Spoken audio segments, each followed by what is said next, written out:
Hey, how you doing, man? You all right, Car? Brucey, how are you? Hey, I'm all good, mate. I'm all good. Wow, that audio is beautiful. It's really good. What's that?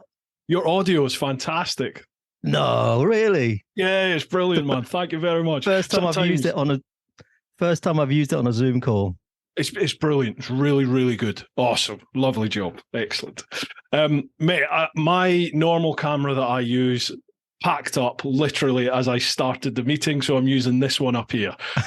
It sometimes zooms in, sometimes zooms out, but it's all I've got at the moment. Sorry That's about fine.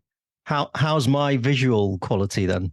It's just Beautiful from as my always, mate. it's just Beautiful. from my Mac at the moment. So Is it? Yes, that's what mine is. It's the oh, is it? studio display camera, but it sort of follows you when you move. So I'll try and Oh, stay that's stationary. clever. No, that's just showing off, isn't it?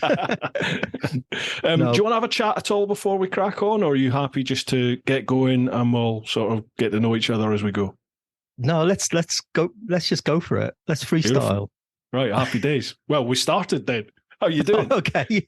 I like it. Folks, welcome back to the podcast. First off, I owe everybody listening or watching a big apology.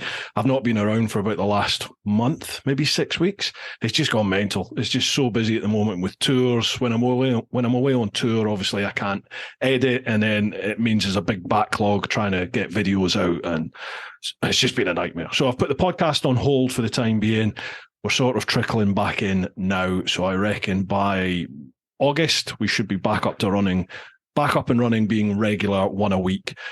This is probably going to be interspersed, I think. We'll probably have one in a week or two off and then back in again. But anyway, right, that's not your problem to worry about, Car. How are you doing? I'm good. Really pleased to be talking to you after all this time. Mate, I'm I've, so happy that you said yes, you'd come on. It's fantastic. You're a bit of a legend. I don't see it myself. Yeah, I don't see it. I'm just a normal guy, just like you, just like everyone else on this planet. We're just normal people, right? You're a normal guy with an incredible skill. If people aren't aware of who you are, who Car Lee is, can you just introduce yourself to people and then we'll go from there? Okay. I'm a bloke who's been around the block a few times, working on motorbike magazines in the UK, design of magazines mostly, and going out on the occasional road test. And since then, since the sort of mid-90s, I've been working on magazines such as Bike Magazine, Ride Magazine, Performance Bikes, Practical Sports Bikes, Cyber Magazine. They were the main sort of motorcycle magazines that I designed for a few years. Mm-hmm. In the last sort of 15 years or so, I've been freelancing for myself, just set up my own little business, and I've just been drawing pictures of motorbikes, and people have been paying me money for it. And so I've been getting away with it all this time still. Understated as ever, drawing little pictures of motorbikes. Car does, what's the best way of describing it? I'll probably get the terminology totally wrong, mate, so I do apologise. But Car does like 3D renders of concept designs for motorbikes. So do you get a brief from manufacturers, or is it just what you hear in the sort of motorcycle ether, you come up with a proposed design that you think it's going to look like? Okay, there's a definite sort of split in my work. Some of the stuff I do is from magazines or websites or media sites, and they say, look, we think this new bike's going to come out by Ducati or BMW or whatever, and we might have some guesses or some educated guesses or even some leaked spy images of the bike out in testing, a sort of a prototype out in testing. So they'll send me what they have and they'll say, can you make this look like the finished product, what you think it's going to look like? And using those sort of clues and the visual clues and using what I know of that bike previously, I'll try and put together something that what the bike might look like when it's finished on the showroom floor. Sometimes I get it right, sometimes I get it wrong. But I try and make it, as interesting as possible. So that's one side when I do it for the stuff for magazines. and then there's another side where I do visualizing paint jobs and how a special project might come together for a private individual or a small custom bike builder. So I'll just create a visual of what that person's got in their head. So they might want to see, I don't know, a Fireblade with a KTM paint job or something like, silly like that. And believe me, it's happened. And then I'll do that and they'll say, yeah, that really works. I like that. And so that's another client. And the final client is myself. So I'm the final client where I look at something and I think, wouldn't it be great if they did that with that engine and put that bodywork on that? Surely there's a market for that kind of bike. Yeah. And I'll just put it out there on social media and it'll get lots of traction and, raise the awareness of what I do. So I'm like the third client, really. Gotcha. I should have said this right at the very start, mate. It's very rude of me. Do you have a tipple of choice for the evening? Do you know, I'm just having tea. No problems with that. I'm just having tea. And I've got some water. I'm trying to, shed a few pounds before I go on holiday. You're putting me to shame, mate. I've got a beer here. Okay. Normally, if I did have one, it would be a Guinness. Oh yeah. Yeah. Very nice. I love a nice Guinness. Yeah, nothing wrong with that. Right. Yeah. Let's crack this open. So here's to your health, pal. Slang, cheers to you. Cheers. I got sent a beer I had these lads on the podcast fairly recently, a couple of episodes ago. They're the Searles to Dakar lads. It's two brothers who are looking to enter the 2025 Dakar. Yeah. So wow. They're just in the early stages really of getting the whole project up and running. So they sent me a t-shirt and a can of beer and some stickers to say thanks for coming on the podcast. Cheers, boys. That's right up your street, that, isn't it? Sort of, absolutely. Yeah, buy me beer. I'm everybody's mate. Yeah, being out there in the middle of nowhere, just finding your way from A to B, and absolutely, I do love that. I sort of made a rod for my own back, to be honest. After the big world trip, because I made this thing about hating off road, and I don't hate riding off road. I'm just not very good at it. It's not my thing. Like I'm a road rider. But it seemed to gather a lot of traction, and all of a sudden I despise, everyone thinks I despise off-road. So I'm slowly trying to do a little bit more off-road on the channel. And I'm off to Morocco actually next month for nearly 2 weeks, doing pretty much all off-road on the GSs with a mate's company down south. So looking forward to that. That's going to be a good Yeah, so you'll be covering that across a few videos then. Yeah, absolutely. Yeah, as long as I don't die of heat stroke, yeah. It's going to be near 50 degrees, I think. So it's going to be hot. I'm envious. I'm totally envious. I wish I had the guts to do something like that for such a long period of time. Sorry, go on.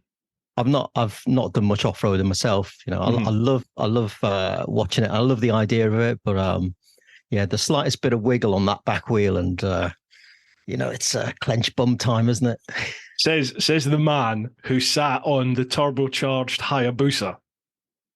Yeah, that's like you though. I'm mainly a road rider.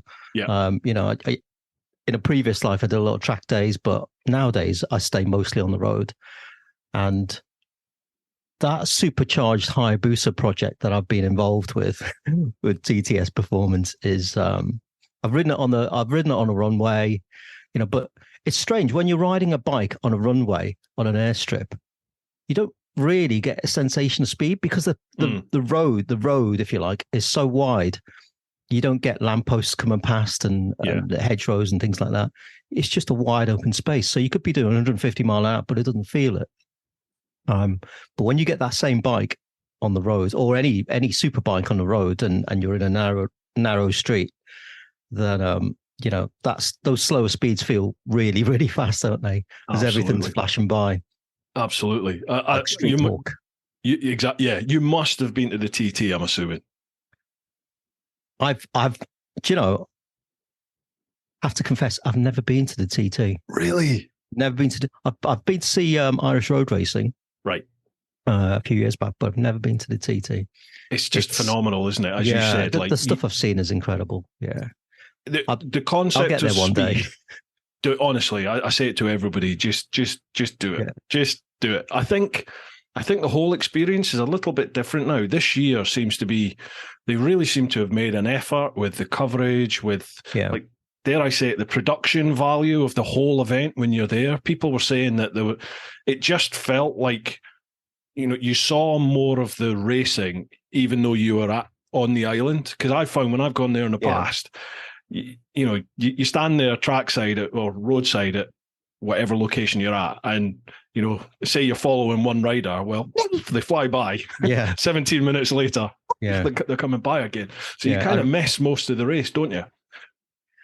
The last time I was there must have been about 20 years ago. I was at Skerries. I watched the road racing at Skerries, and that was pretty insane. Still got memories of. It's just the speed at which they go past and the proximity of them, isn't it? Totally. Of these guys and how just grounded it all is. How grounded the riders are. They're just in another world, aren't they? Absolutely, yeah. When you go in the pits, you can go into the back in the pits, and you can get right up close and personal with the riders, as long as they're willing to chat to you.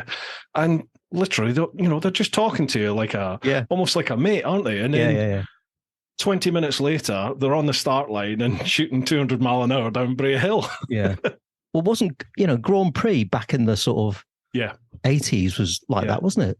It was 70s and 80s. It was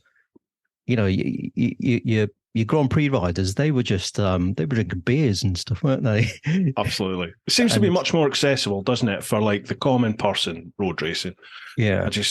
It's a hot topic, I know, but I hope they never get rid of it. I hope the sort of the do-gooder types don't get their hands on it and it gets banned. I hope not. It's very cyclic though, isn't it? The argument for the TT. It's every time there's a fatality or an incident, a big incident, there's all people that just want to shut it down. And those guys, we all know those guys do that because they know, they're aware of the risks, and they're doing what they love. They're doing what they love. So there's risks every single day when you sling your leg over a bike, anything could happen. Totally. You could drop your bike in your garage and it could break your foot or something.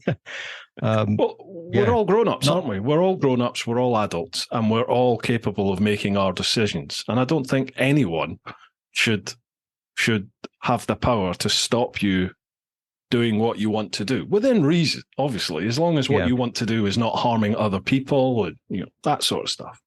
Yeah. Live your life, man. Just while I remember, just before you did your round the world adventure, did you try and get some sponsorship at the Ace Cafe? Were you at the Ace I Cafe? did. Yeah, I did an event. I did the first ever adventure day at the Ace Cafe. I had a stall in the bike there. That's right. Yeah. Were you there? I think I was there. I met you. I was I think I was talking to you. I'm pretty sure I spoke to you. Oh mate, at the Ace Cafe. I just remember talking to someone who was going around the world on a sports bike, and they were looking for any sort of support that people could offer. I sort of was very naive, I think. I kind of thought to myself, no one's ever done it on the Jigsaw. I was a copper that guarded Downing Street. I was doing it for, in memory of my mum. And I thought, we'll be able to get some sort of corporate backing for this. No, nothing. Nothing. I got kit, getting kit, as we know, is fairly straightforward thing to do. Sorry, the police have just turned up outside. I just looked out the window and the old bell are going to my neighbours. Getting kit from companies is fairly straightforward and easy, isn't it? But to get the actual readies off of the companies, that's a totally different thing. And it had to be pretty much, the first attempt was self-funded, and then it went a wee bit wrong in Africa, so I ended up home for a bit and then miraculously managed to pick up some sponsorship. Sorry to interrupt, folks. I will be quick. It is sponsor shout-out time. We are sponsored, as always, by Ultimate Add-ons. Bit of a blurb to read out for them.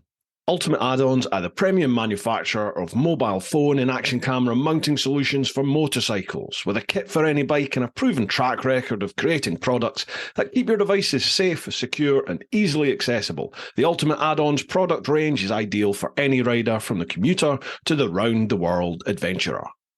Why shell out on an expensive GPS system when you could use your smartphone, keeping it charged and within easy reach to take photos of your travels at the same time?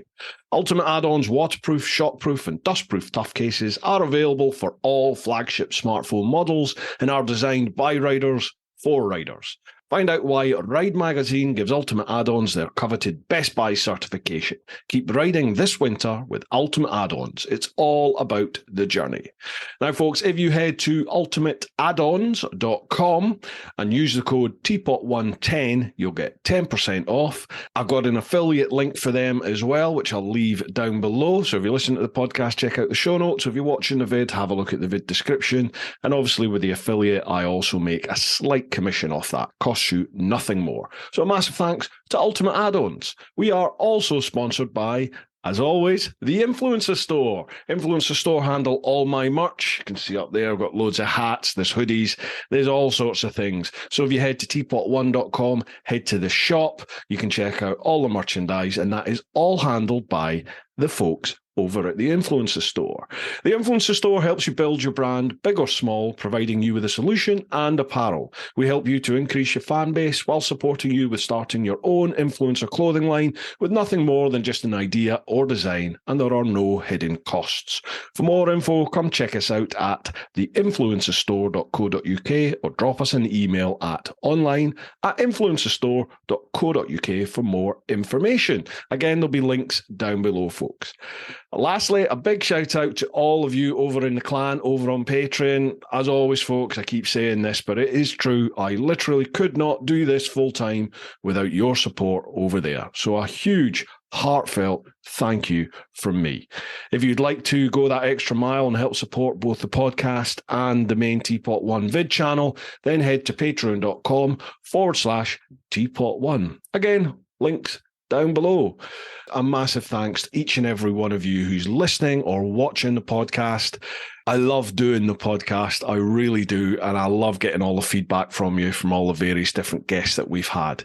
If you could be so kind, on whatever platform it is that you're listening or watching the podcast, if you're listening on Apple Podcast or Spotify in particular, you can rate the podcast on there. Obviously, a 5-star rating goes a long way to help boost the podcast up through the ranks. And if you're watching the video, just give it a like, give it a comment, and both video and audio, if you share that with everyone that you think might be interested, that would be a massive help. All right, folks, let's get back to it. Just out of interest, how did you cover the event? How did you tell the world that you'd done this or that you were doing it at the time? Facebook was still fairly new-ish, so I had a Facebook page. Yeah. And that was really it. I think I did a couple of press releases and sent them out to everyone and anyone I could think of. Fast Bikes Mag picked it up, so they covered it a little bit before I left, and then the idea was I was just going to write a little paragraph for them throughout the course of the trip. But as you've probably figured out, I've got verbal diarrhea. So, 500 words turned into about 8,000 every month. So, they ran some features on it. And that was about it, really. It genuinely didn't have much of a following until after the event. Yeah. I think by the end of the trip, I had about 3,500 Facebook followers or something, maybe 4,000 Facebook followers, and I think 600 subs on YouTube. So it wasn't massive by any stretch. It's really, since then it's all picked up. So brilliant. And did Nick Sanders was doing that sort of stuff back then, wasn't he? Yeah, on an R1 and but he's been. So go on. There's a little bit of a delay, mate. Sorry. Yeah, he would be sort of flying around the world, wouldn't he? Be sort of zipping through countries as quickly as possible, right? Is that the approach you took? No, I Nick Sanders sort of went for the records a lot of the time, the fastest circumnavigation around the world. He's done it umpteen times. He's done it on Fireblades, he's done it on Triumph, he's done it on the R1, he's cycled around the world. He's done all sorts of stuff. It's amazing achievements the chap has achieved in his life. I had a time constraint to an extent, and obviously a budget restraint. So, I kind of thought I would be maybe max 2 years. That's an absolute max. And then the way things worked, I think it's about a year and a half. I think I was away for all in 440 odd days. Looking back, I definitely wish I'd spent longer in a lot of different places. But I think by the time I got to South America, me personally, I was in the mindset of I've got to get to America. I've got to get to America. So, I bombed up through South America. It's a crime that I spent so little time in Chile and Peru and all these different places that I went to. You must have been asked this. You must have been asked this before. Would you do it again? I have. And the answer has changed over the years. Initially, I said no, because I'd done it and I didn't have that fire to do it again. Right. I was driven by a torrent, of what's the word? Like passion to get this done. Yeah. This was my baby. I'd promised my mum before she passed away that I would do it. So I had all that there, and years of sort of not really knowing what I was doing in life. I had all that fuel in it to get it done. Yeah. And that sort of disappeared once I'd done it. It was like, okay, well, that's a big tick. Yeah. What next? Yeah. We just Fair crack enough, on with normal life now. But as time's gone on, I'm getting itchy feet. I am starting to get real itchy feet. But I'm married now, and I've got commitments like everyone else. So I'm not saying it's not going to happen. It will, but I think I'll have to take a different approach to that sort of travel. Figure it out. But anyway, this isn't about me, mate. Everyone listening is going to be like, but this section of your life is fascinating to for so many people. Just finally, what's the one takeaway from that trip that you did? Was there something what did you learn about yourself? Or people is there something else? People are good. I was very suspicious of people. I think probably because of my job in the police. Most people I dealt with lied to me. Most people are trying to hide something when they chat to the police. That sounds quite a sweeping statement, but certainly in my role within Inner London, in the places I was working at, people very rarely actually told you the truth. And you used to, I think it made you a very suspicious person, and someone who didn't trust others. And that's definitely who I was. Going on the trip and sort of being forced out of my little bubble that I'd been living in within the police environment, going out into the big bad world and meeting real people, outside of the Western world, going to these places that you see in the news and, dealing with people from backgrounds and religions that you're getting fed nothing but negativity through on the news. All of a sudden, I'm there in their backyard and, I need somewhere to buy food. I need fuel. I need directions. I need their help. And I can't think of a single time when anybody didn't offer that help, whether that was a roof over my head for the night or some water if I needed it. People are the same the world over. People are just good. Yeah.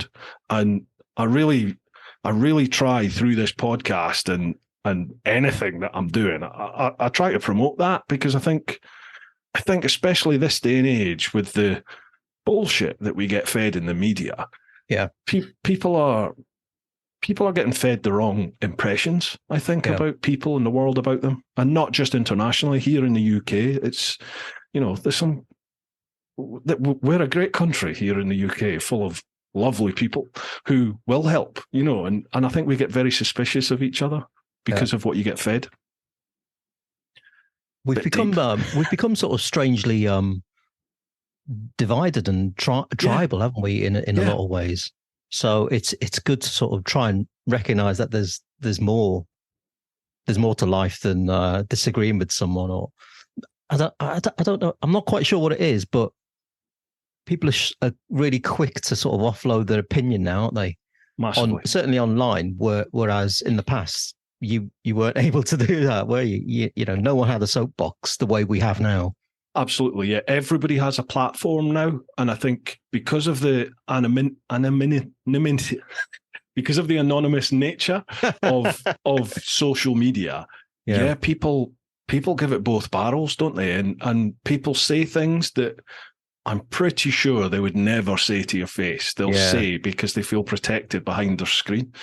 And I think the conspiracy theorists out there say that, you know, the big people in control out there, they're trying to segregate people by making us into, you know, we're making us tribal. So we all have our own little tribes and we agree on this and we don't agree with that. And I'm not so sure about that. I think social media with the algorithms and things, they feed you what they think gets a reaction from you. So, you know, for example, if you like looking at pussycats on social media, and when you see a pussycat, your eyes dilate and you spend a bit longer looking at it and you like and you might share, well, the algorithm knows that through the technology in your phone and your computers. It's the camera's looking at you and it's reading all that.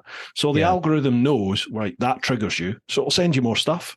So obviously if a report about a mass shooting, if that has the same effect on you, well, it's going to send that to you as well, isn't it? And I just think that's an unfortunate byproduct of the technology that's sort of built into social media these days. Yeah. So maybe we have to be a bit more conscious with what we look at or what we engage with. Maybe, you know, if you want positivity in your life, engage with positive content. Maybe that's the key. I don't know. I remember thinking this, that you know, devices were listening to you all the time, and seeing it mentioned and mentioning it to some people, and they'd dismiss it. They say no. Everyone thinks you're a nutter, don't they? Yeah, everything thinks you're a nutter, and that was something that turned out to be so very true. Absolutely. And I guess the good thing is we all know it's happening now. But the bad thing is we don't seem to care. That's the thing. We don't care. We know this is happening, and okay. Yeah, we invite it into our life. We've got Amazon Alexas and all this that I won't have them in the house. No, and good old Siri, always listening. Yeah, absolutely. Yeah, totally. It's always there, isn't it? And it's funny. What was I doing? I did a review on. Oh, blimey, what was it? I did a review on something on my bike. It might have even been an app. Might have been an app, and the app recorded all your GPS information, your speed, lean angles, all this sort of stuff. That's what it was. It was the Innov dashcam systems that I run on my bike, and obviously they record 24/7, like any dashcam out there.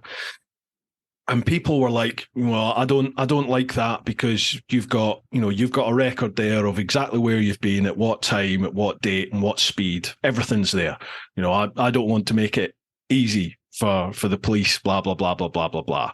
And I just thought the chances are you're typing that on your phone and your phone is doing exactly the same thing. And it's a damn sight easy for the police to access that information. So it's like, come on, you know what I mean? It's happening. It's already happening. It's there. Yeah. Just get over it. Anyway, right. We've gone off on a tangent. Yes, we have. Let's get back to you drawing. It's all good. So how did you get into bikes? Have you always been into bikes, or was this something that came later in life? Do you know what? I was born in a little place called Liverpool. You might have heard of it. Up north. And one of my best mates had a motorbike. He bought a DT125 LC, and he took me for a spin on the back of it.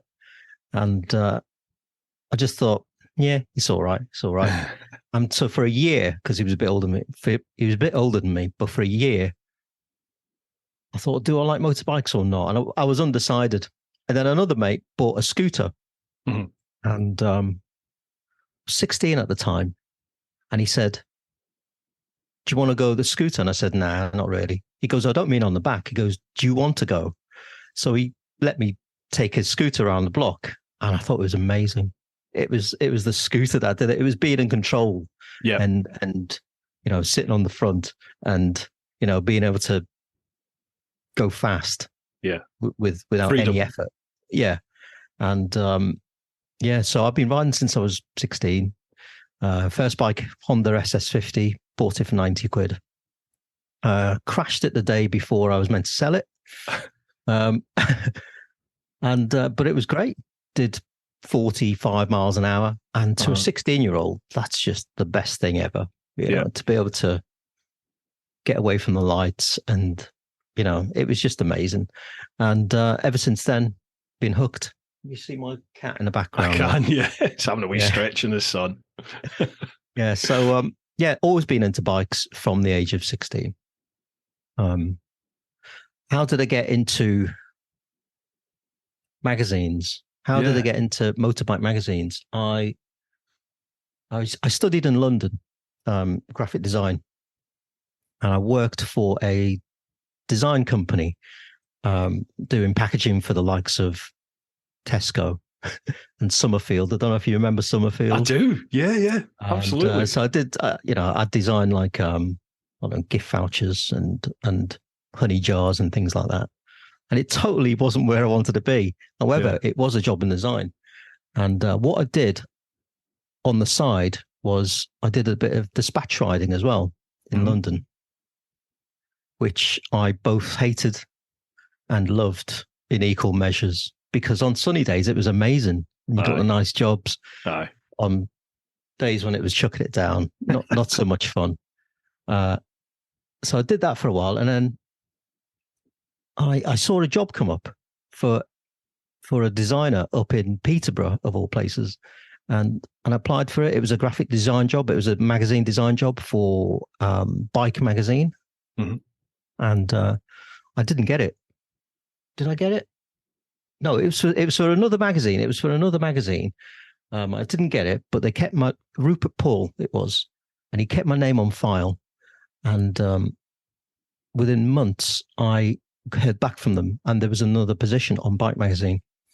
So I went for that, and the rest is history. So I worked for these magazines, Bike magazines, for about 10 years as staff, and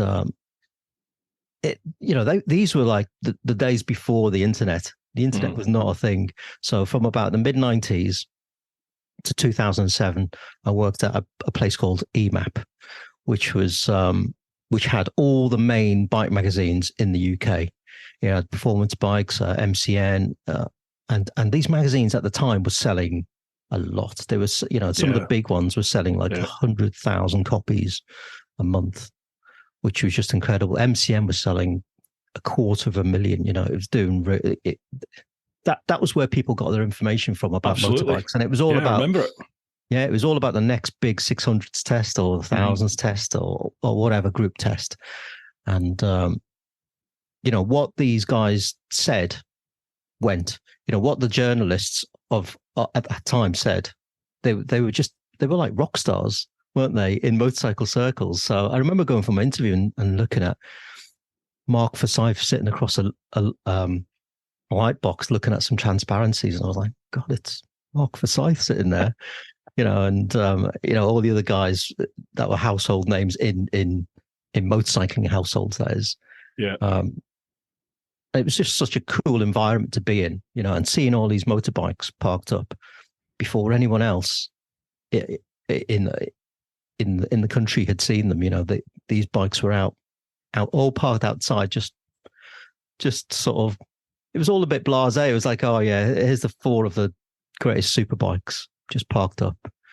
I remember seeing the 748 Ducati 748 for the first time, and it was just the most beautiful thing. And it was like, wow, when did this happen? It was Ducati. It was just all gleaming and red, and a couple of weeks later, I was riding it, and I couldn't believe it. I couldn't believe I was riding this Ducati 748, first one in the country. It's a shame we've lost that, haven't we? Because of the internet. We don't get that surprise anymore, do we? Because somebody somewhere always gets the expose. Somebody somewhere manages to get the shot. Although this bloody new GS, still haven't seen any confirmed actual, this is what it's going to look like shots yet. No, they've got, they've been really sneaky, BMW. All the spy shots you've seen of that bike, I think are pretty accurate, except for the headlight. Yeah. I'm 99% convinced that the headlight has got a cover over it. So what you see, yeah. So what you see on there is like a tiny little LED. It's like a tiny little sort of projector LED. Yeah. And you look at that and you think that can't be the headlight. Surely not. That's got to be more than that. And when you examine all the pixels really close up, you can tell there's some kind of it's like a bit of black plastic, like a postcard size bit of plastic just covering the lens. So they're keeping that under wraps. But yeah, it's definitely coming, and you're definitely going to get one, aren't you? I've put my money down. I've put money down as a deposit already to make sure I get one of the first ones. Yeah, just because I know it's going to be hot property, and whether it's good or whether it's bad, or whether it's like the first 1250s and there's issues with them, I'm in quite a fortunate position really, in that if anything goes wrong, then I can document it, and either way, it's going to be good content for me. So yeah, I'm going for it. I'm hoping it's fairly different to the 1250, and it's not just a couple of little changes. I'd like to see something, dare I say, radical, but I'm also quite nervous about what they might do. We'll see. I might have to get the KTM if it's bad. Yeah, well, it's going to have more power, isn't it? Yeah, I guess that's the power, and the emissions probably is what's driving the move to water cooling. Yeah. Well, the actual stats have already come out, haven't they? There was a Swiss publication last week or a couple of weeks ago. They released them because it had to be made public in advance. So they've already come out, and it's down on the Ducati and it's down on the KTM. It's more than it currently is, but it's not a huge jump. So but that's just figures, isn't it? Figures don't always transpose into real world riding. We'll see.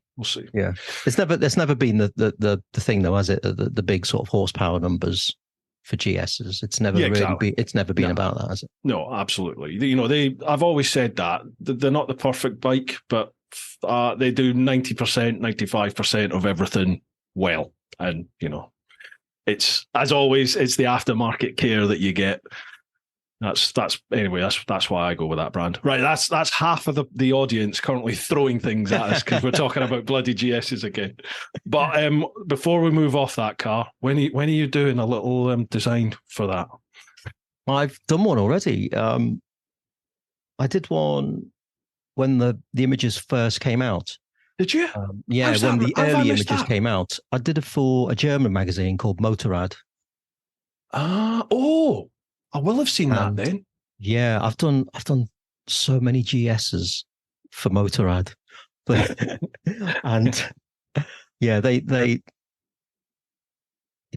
get I've done so many GSs in the last few years, from the 1300 to the M1300 to an R18 based GS. I've done a couple of them. Yeah. Those boxer twins are very popular.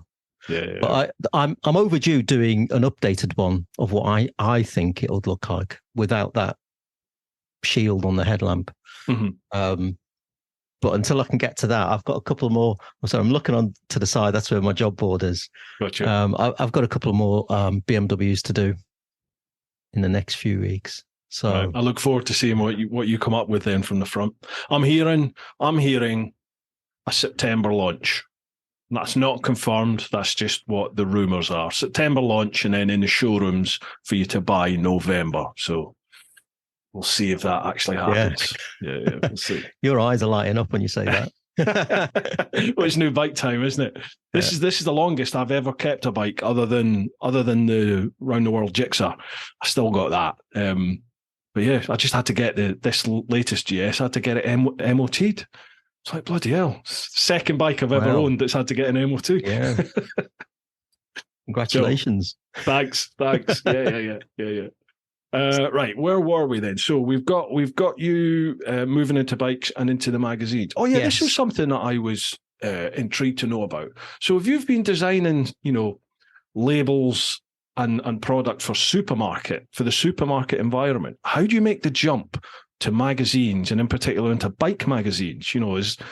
Did you have to self-teach yourself anything, any particular skills, or is it just stuff you picked up on the job? It was mostly stuff I just picked up along the way.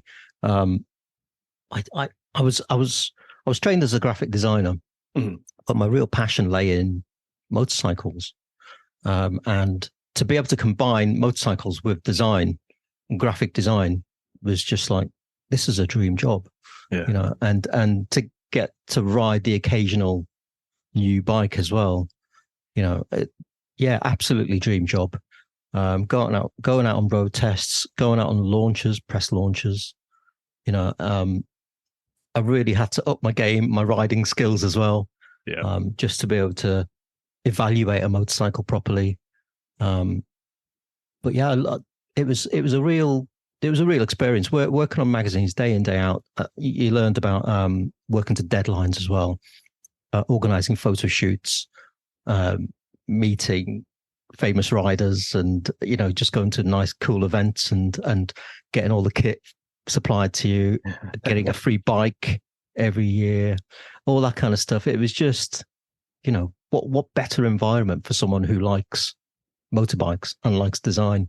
Absolutely. So yeah, I guess that's why I stayed in that game for so long. And even after I left, I was still designing magazines for a living, and I was still designing motorbikes magazines for a living, just on a freelance basis. So that was a really good move, because it just allowed me the freedom to go off and do my own stuff, which is draw pictures of motorbikes as well. Yeah, but stay in touch with all those people, all those contacts that I'd made over the years, and create some new ones, like all around the world. So yeah, it's a very is insular the right word? It's a very small world, isn't it? The motorcycle world. Globally, it's very small, isn't it? But in particular here in the UK, in that everyone knows everybody, don't they? And everyone just seems to move from one position to the next position, but they all just seem to sort of circulate around the whole motorcycle niche, that whole sector. Yeah. But magazines, as you know, that aren't they're not as prevalent. Is that the word? They're not as dominant as they once were. No. We're in the digital age now, and absolutely. Magazines are selling they have a fraction of the influence that they used to have, but there's still a nice thing to hold, in your hand, and I think the people still making magazines, more power to them. I hope they continue to still be a market. I mean, but it is very much, people are consuming media in so many different ways now, aren't they? So I think the magazines of old have had to adapt to that. They've had to adapt to that and spread their wings a little bit and have a digital presence as well. Totally. It was interesting to see how the magazines did that, because as I was sort of moving, as YouTube was gathering momentum, particularly here in the UK, because obviously it was quite big in the States, but the motorcycle vlogging and all this sort of stuff, it wasn't really that big in the UK, but it started to gather momentum sort of 2015, 16, 17 onwards. And it almost felt like the magazines were, pretty much laughing at any of us that were doing it. But then you could see the odd one or two having a little try. I remember MCN with their channel starting it, and the first attempts MCN were terrible. It was like happy days. If this is a competition, brilliant. And then all of a sudden, they got their shit in order and like started producing really good content, and the sound was great, and visuals were great, and it was like, oh God, I know where this is going. And it's boom. And now they're becoming very dominant again within the YouTube sector and the digital sector. Well, back in the, when these I know you love the term, but when influencers were just a new thing, you're right. There was a sort of snobbery from traditional motorcycle journalists, traditional motorcycle writers, and I understand that. There was a snobbery that was like, what do these guys know? And there was an air of sort of invulnerability, were kind of untouchable, and then.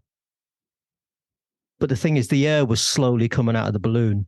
They were losing traction, or even if some of the people working on those titles could see what was coming, could see what was happening to motorcycle media, they weren't in a position to do anything about it because management would want a return on that. They'd be like, well, what's in it for us? We can't be giving away our content for free. And that was all, from my viewpoint anyway, from what I could see, it was like, there's no money in it for us. Why should we give our stuff away?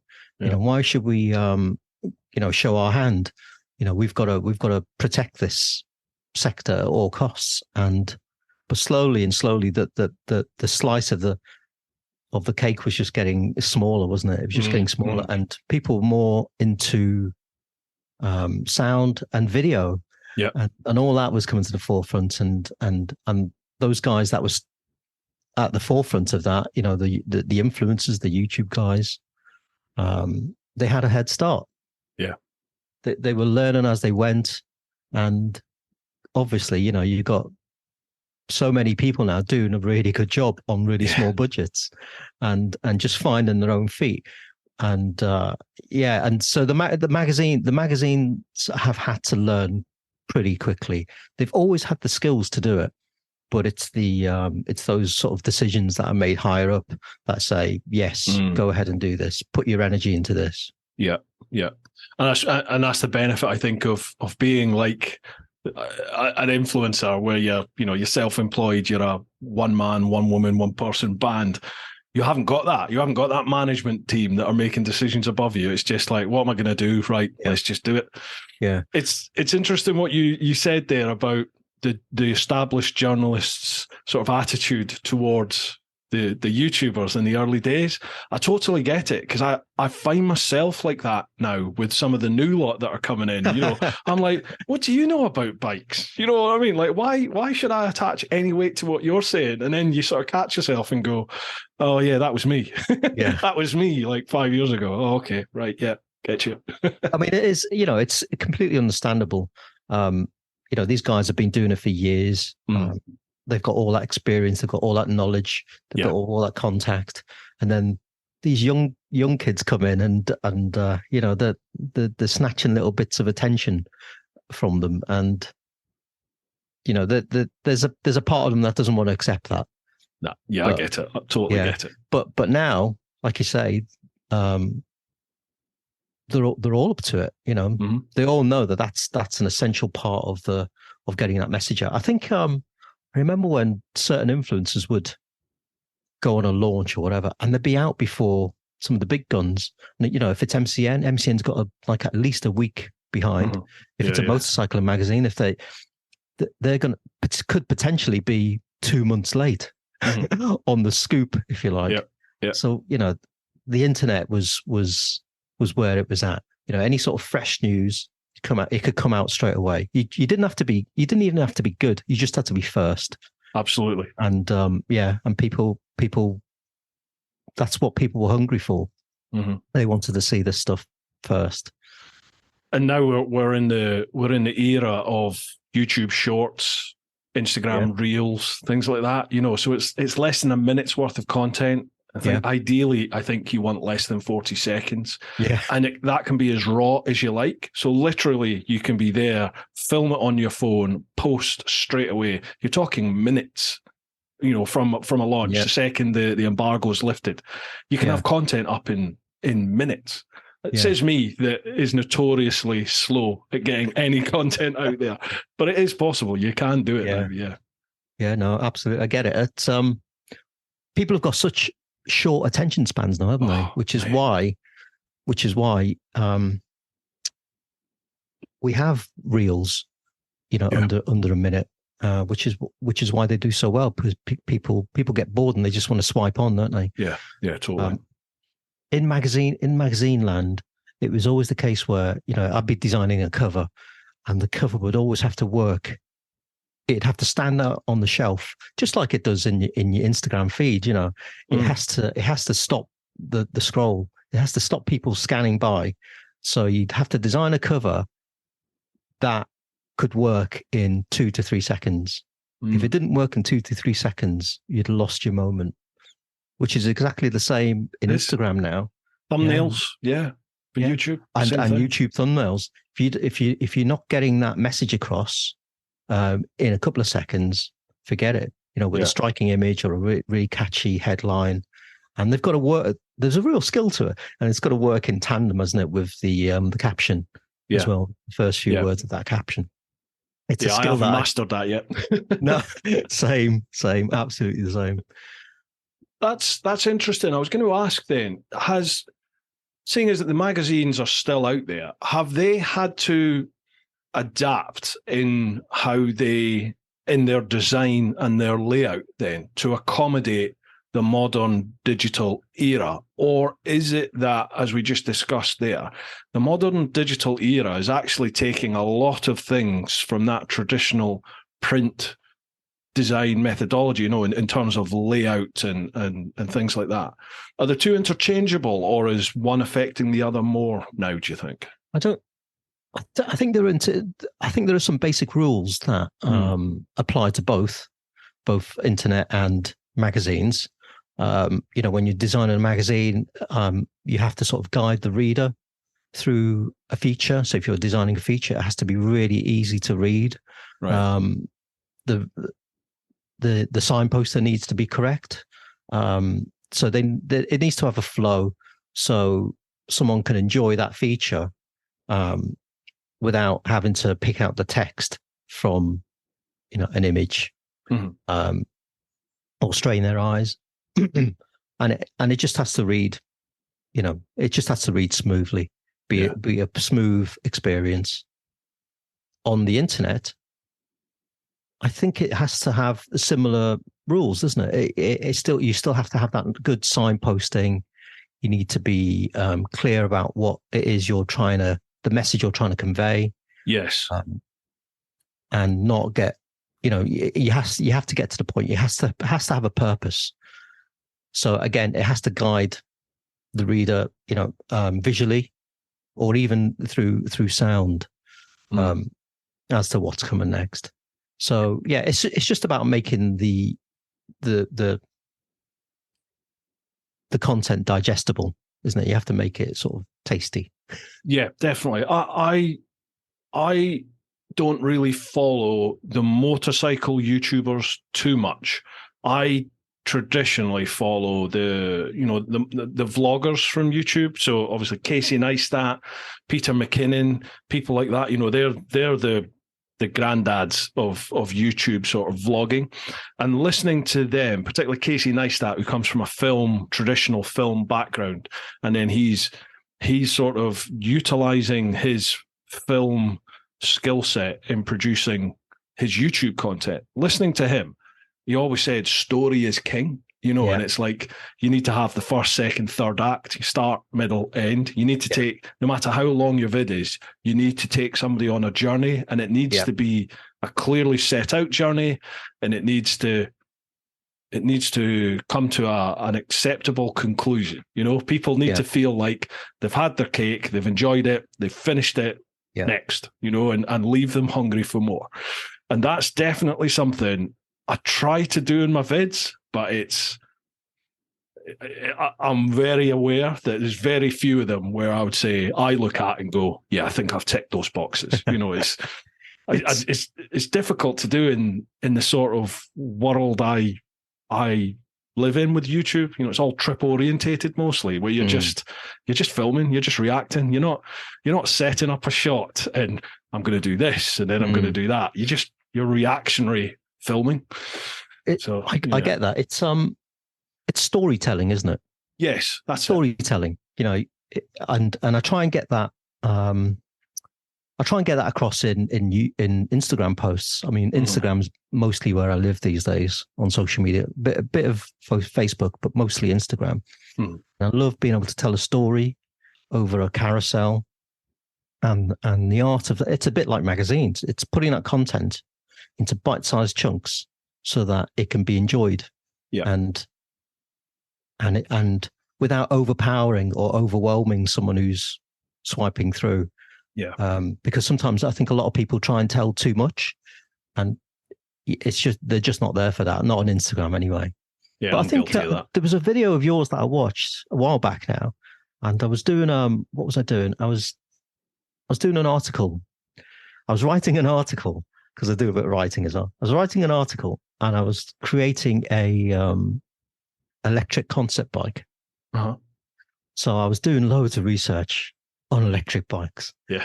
And I happened to, I'm going to say it. So I happened to come across, I was on YouTube searching away, and I came across your trip around the UK.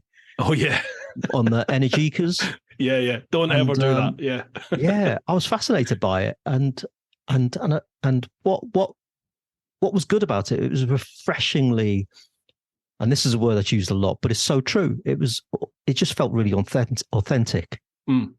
Right. Nice. And, it wasn't trying to sugarcoat anything. It wasn't a launch where you were on your best behavior and you were evaluating a bike. It was a real sort of summary of what it's like to own an electric bike for a long period of time and use it for a trip that you would typically do on a combustion engine bike. Yeah. And it was just, it was fascinating to watch. Oh, I appreciate that, man. Thank you. I loved all the ups and downs in it, and it was storytelling for me. It was storytelling. It was you reacting to the situation you were put in, and there was a neat little summary at the end as well about how long it took you to do the trip and how much quicker it would have been on your GS. Yeah. But yeah, it felt like there was a beginning, a mission, a middle, and an end to it. So it was a good little sort of roundup conclusion, if you like. Nice. So yeah, I really enjoy that, mate. Thank you. I always, it sounds really corny, and I appreciate it's hard for people to believe unless they actually, know you as a person. But I don't bullshit about things because I just, I'm a shit liar. So I don't see the point in lying. So I say exactly what I think in my videos, and that can obviously, as you appreciate, that can get you into a little bit of bother. Well, not so much bother, but it's just companies might not want to do any work with you because they're like, well, we want you to say this about our product. But I'm like, well, no, I want to get hold of your product and I want to use it as a motorcyclist will, and I'll give my honest feedback on it, and I'll never just say something's, this is crap. I'll never do that, but I'll be like, well, I don't like this because of this. You might, but I don't for these reasons. And I just think that for me was what I really loved about social media, about YouTube back in the day, because wrongly, I know now because I know some of the journals involved, but I used to read the print media and just think, you've just been paid to say that. You've been taken away on a nice launch, or you've been given all this kit for free. You're going to say it's good. So I was quite refreshed by YouTube because it gave normal people access to actually review, a bike or a bit of kit or whatever it is, and just give your opinion on stuff. Yeah. But as that's gathered momentum, it now feels, and I've had people say it about some of my vids, if I've done a sponsored vid on a product, obviously people are going to think, well, you've been paid, you've been paid, so you're going to say that's great. But I kind of it's a really hard balance, and I think it's one that I, for one, haven't managed to deal with effectively yet, where you need sponsored content because you need to make a living out of this if you're doing it full time. But at the same extent, it has to come across as authentic as you possibly can. But it's a tightrope, isn't it? And you have to stay true to yourself, don't you? Totally. You have to be able to, as he swigs his sponsored beer. Oh yeah, my free beer. Yeah. We used to get this a lot on magazines. We used to get criticised a lot. It was when I worked on Ride magazine, which took a lot of stick from not just the readers, but also the manufacturers who would complain. If their product was Ride magazine was famous for its product tests, probably still is, but it was famed for its product tests, and it wasn't that ad friendly to certain manufacturers if they came, sort of bottom of the test, and we had lots of falling out on our. I remember the ad department would always be trying to sort of, calm things down and build bridges and what have you. But we had to stay true to our readers. We had to stay true to what the magazine was about, and it was our number one priority was always to the readers, to be honest to the readers. And if something was crap, if a leather suit was crap, we'd say so. We had some big falling outs with leather manufacturers. We had falling out with franchises as well, motorcycle franchises, dealers. Because we had something called Rider Power. I don't know if you remember that, but it was Britain's biggest biking survey. It ran for years, and every year we'd collate all this data. And so you'd have your top dealers and the dealers at the bottom and the brands people loved. And this wasn't our data. This was data as given by readers, the end user. Yeah, exactly. But yeah, we used to get that a lot. Oh, you're being paid for this. This is like an ad. But from what I could see, and this doesn't just apply to the magazine I was working on at the time, but other magazines as well. We were testing stuff and evaluating it as we saw fit.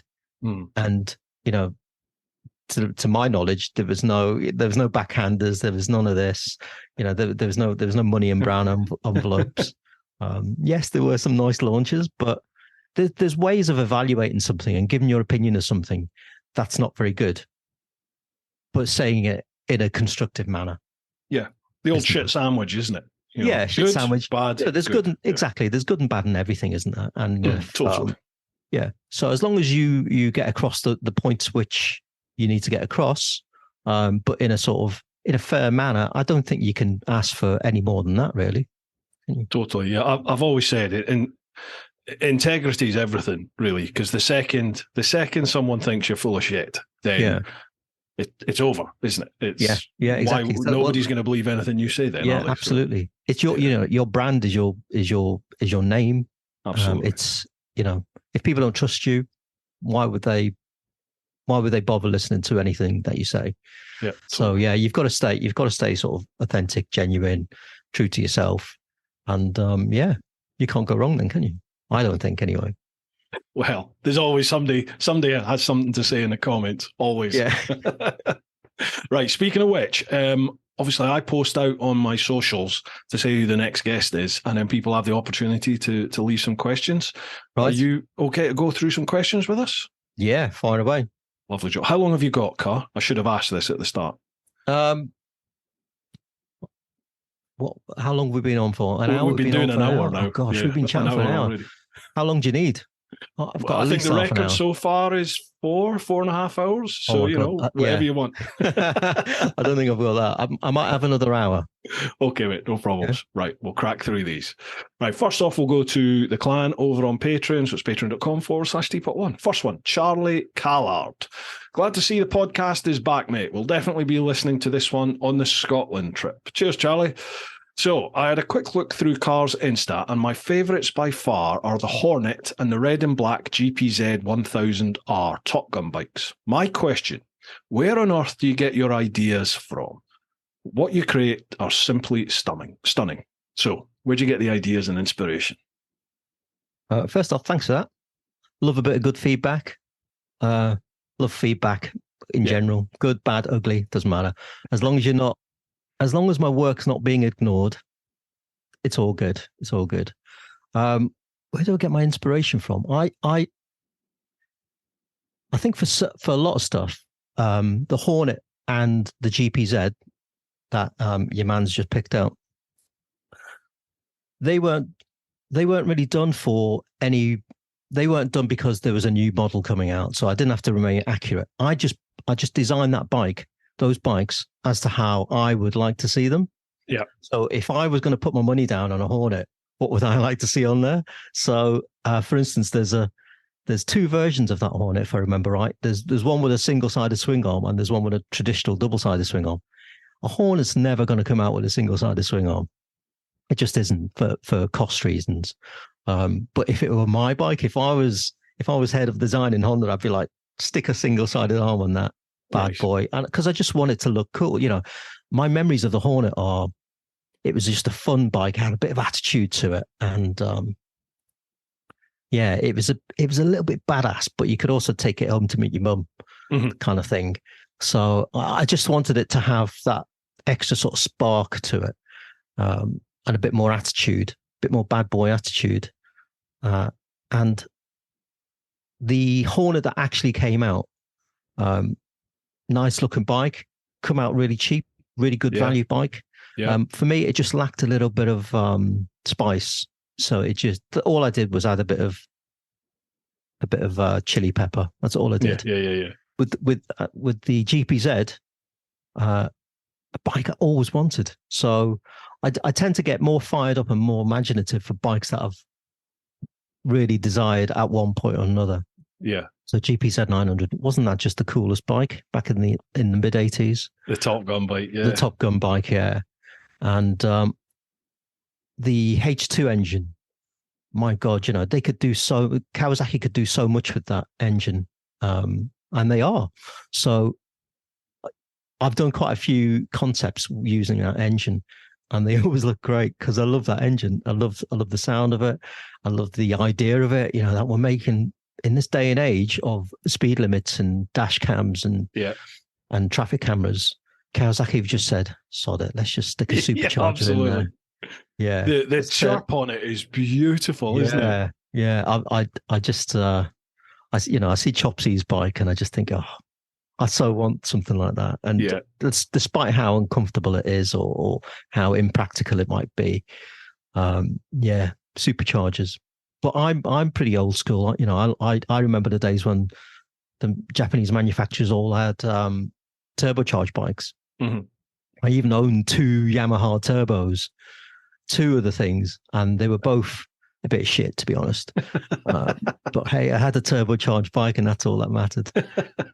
So things like that that I've desired at one point or another. They're the things that inspire me to create something. What would it look like if I was able to design it? If I was able to dictate to the manufacturers, this is what it should look like. That's where I come from. Do you get feedback from the manufacturers at all? Like when they see your concept and they're like, we like that. Do you know, on the whole, no. The only one I've had feedback from in a roundabout way was the Honda RC213V. Do you remember that? Yeah. So that came out in 2015, and it was it turned out to be a V4 from Honda, and it was £120,000 or something ridiculous. But up until that point, until they revealed that, I'd been doing a load of concept visuals, artist impressions for MCN. So I'd done about I think I'd done about sort of 3 stages of it over 3 different issues. And I remember when the first one I did, I got some feedback from someone who'd just spoken to the head of Honda, Mr. Honda, and he'd seen my rendering of the RCV. And apparently, I don't know how true this is, but apparently he said to his engineers, make it look like that. Wow. Make it look like that. And Wow. when it came out, it didn't quite look like that. But to have, like I say, I don't know how valid this is, but I'd like to think it was true, even if in the end it didn't quite look like what it was supposed to, what I thought it was going to look like. It's almost like validation, isn't it? Yeah, yeah. So I don't think it's in their interest to be acknowledging any of the stuff I do, because it kind of makes the stuff I do is fantasy. It doesn't have to deal with the real world implications of Euro 5. It doesn't have to have a massive catalytic exhaust. It doesn't have to be built to a price. I could just put a set of Olins on there and some nice Brembo calipers, and put a tiny little mud guard on the back, a hugger. It doesn't have to work in reality. Yeah, it doesn't have to be a practical machine, does it? Yeah, exactly. It just has to look pretty for a few seconds, a few minutes, or whatever. So I don't have those constraints. So in a lot of ways, I've got so much more freedom than the actual designers have got, and I can make stuff that isn't compromising either. So, for instance, I can make a sports bike really uncomfortable. Just with the aim to make it look good. I could make it really uncomfortable and impractical. But of course, they have to do it for real. So yeah, I have the freedom, they don't. So it's kind of unfair, but I don't care. Life's unfair, isn't it? Yes. Right, cheers for that one, Charlie. Next one, Matt Rowe Designs. This is so cool. Looking forward to seeing and hearing this one. My question. Recently, you've noticed people stealing or reusing your designs. Apart from your posts, what have you done to battle this? And is there any way we can help avoid it happening in the future? So this is very topical. This is rife at the moment for you, isn't it? Yeah, to be honest, it's been that way for a few years. I mean, I've got a YouTube channel now, where I very, very occasionally put content on there. But for me, making a video just takes forever. And me. Yeah. But the whole reason behind the existence of that YouTube channel is because people was taking my images and making their own content out of it. Yeah. So they were making money off the back of my artwork, however much or little it was. And I don't know, it just got me really riled. I just thought, I'm not having this. So it first kicked off a few years back. So I would message, this is typically what would happen. I would leave a comment and say, this is my artwork. You need to credit me or ask for permission. I'd get no response. Then I'd email them if they had an email address, and I'd either get no response or I'd get a message back saying, this isn't yours. How do you want to prove it's yours? And I wasn't going to get drawn into a long, protracted sort of email tennis argument. So I ended up sending off a load of takedown reports, reporting it to YouTube. And YouTube, to be fair, they were fantastic. They would take stuff down within hours, and there was a few YouTubers who actually had so many strikes against them for using copyrighted material, i.e., my work. YouTube just closed the channel. Wow! And then suddenly those YouTubers who were previously not acknowledging comments, not replying to emails, or just being a bit rude on emails, they were begging me, "Oh, please retract your takedown reports, retract it, please, promise never to do this again." And they're literally begging. And some of them I did actually say, "Okay, fair enough, I'll do this, but you need to ask me for consent in future." Or just don't do it, because these guys weren't just stealing from me; they were stealing from other artists as well. So some of the worst offenders, I would just leave them banned. Some of the guys who genuinely didn't know the rules, though they should do, working on, being on YouTube, I gave them a second chance and they were back on there. But every now and then, I still have to do a little sweep through YouTube to see who's using my stuff. And, the occasional one, I don't mind. But if the majority of someone's video library is my content, then that's not on. So that got me really pissed off when I did that post just a few months ago. Because it was the BMW M1000 XR. XR, yeah, that's right. That come out. That pictures or there were rumors of it, and that render that I did for Motorrad magazine, I just typed it into YouTube, and it just came up everywhere. Yeah, and I was like, oh, here we go again, So, load of takedowns later. I'm happy to do it. It takes me hours to do it, to go through it all. I'm happy to do it, but I'd rather not. And that's where we are with people stealing content. So what can other people do about it? If they see my stuff online without a credit in the caption, just leave a comment and say this belongs to KarDesign.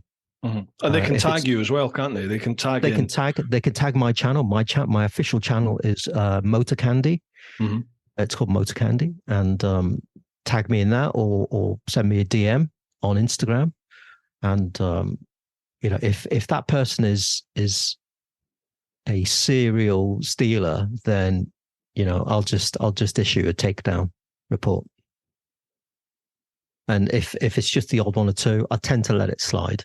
If they've got other stuff on there, if it's not their main source of content, then I'm generally, life's too short to be worrying about stuff like that. If I got worked up on every single video that had my stuff without a credit, it would drive me insane. So I can't. It's infuriating though, isn't it? Because as you said, the designs take a long time to do, and then. What annoys me is the videos take a long time to make, and then you see them used on other channels. And as you just said, I'm okay if I see my content being used by another channel, particularly if it's a smaller channel, and I'm like, no problem using the content. Just as you said, just give a credit. That's all. Fine. That's all we need.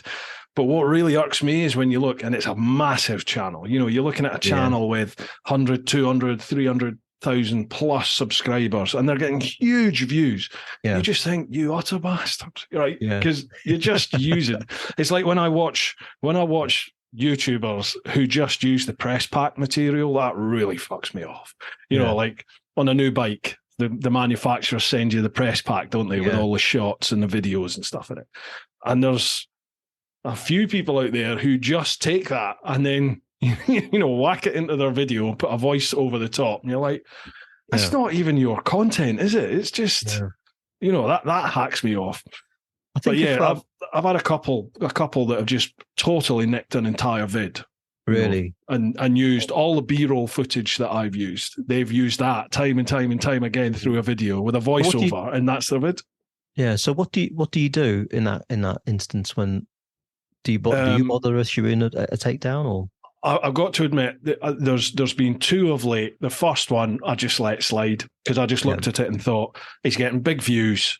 I'll leave that because hopefully it was people in my community that let me know anyway. And I'm like, well, they know straight away that's one of my videos, and I put a little watermark in the bottom corner of my vids now with my name on it. So it's like, right, okay. And then the second one, I just dropped them a line and said, look, just give us a credit for it. I don't want you to lose this vid. I don't want to take your channel down, but just give me some credit on it. Just chuck it in the description. And they did. So I was like, right, fine. Fair enough, yeah. I'm happy with that. I think the worst offenders are the ones who, I've started, pretty heavily watermarking my content, my stuff. I think the worst offenders are the people who actually scrub out your watermark. They're the ones that I just go, no mercy. Because they're doing it knowingly, they're doing it knowingly, and that really boils my piss. I get that really that. I boils my piss understand when that. they actively sort of cover up your watermark. Mhm. If you're using stuff and you forget to give a credit, fair enough, things happen. If you rectify it, it's all good. But when you're actively covering it up, then that becomes proper theft to me. Yeah, absolutely. So right, Matt's got a second send me question. a DM. Yeah, go on, fire away. He said, second cheeky question. What software do you use for your designs, and will AI affect the way you work? Oh, good now, question. AI has been brought up later on, I think. I think that's in Instagram. Someone brings up AI, but we can get into that now if you want. That's a really good question. AI. What I actually started using AI myself just to see what all the fuss was about. Yeah. And I threw myself into it at Christmas, just gone. I was so ill over Christmas. Like many other people, I had some form of COVID. Yeah. And I just spent a week just sat trying to work out what AI was all about. Yeah. And I was pretty blown away by it, by what it was capable of. I wasn't blown away by my skills in using it, because there's quite a learning curve. You can get sort of little things right, but it's quite a lottery. And even now, for me, I've been using it for a few months now just to brainstorm. It's quite a lottery to what you're going to get. AI is really useful in if I ever get a creative block, I'll whack something into AI and see what it spits out.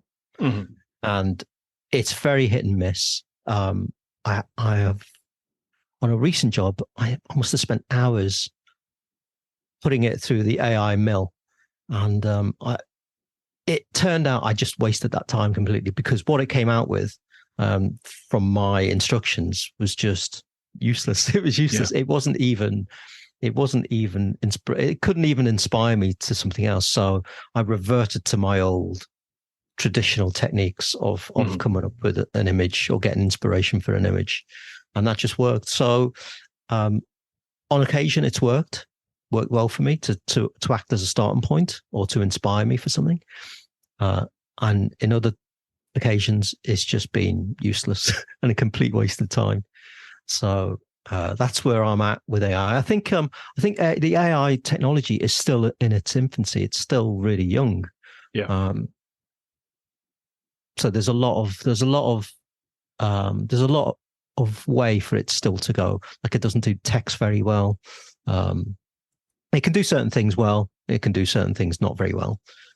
And I think in that case, you just rely upon what your own personal skill set. Absolutely. It's so quite. Sorry, what? Go on. With AI, it's quite.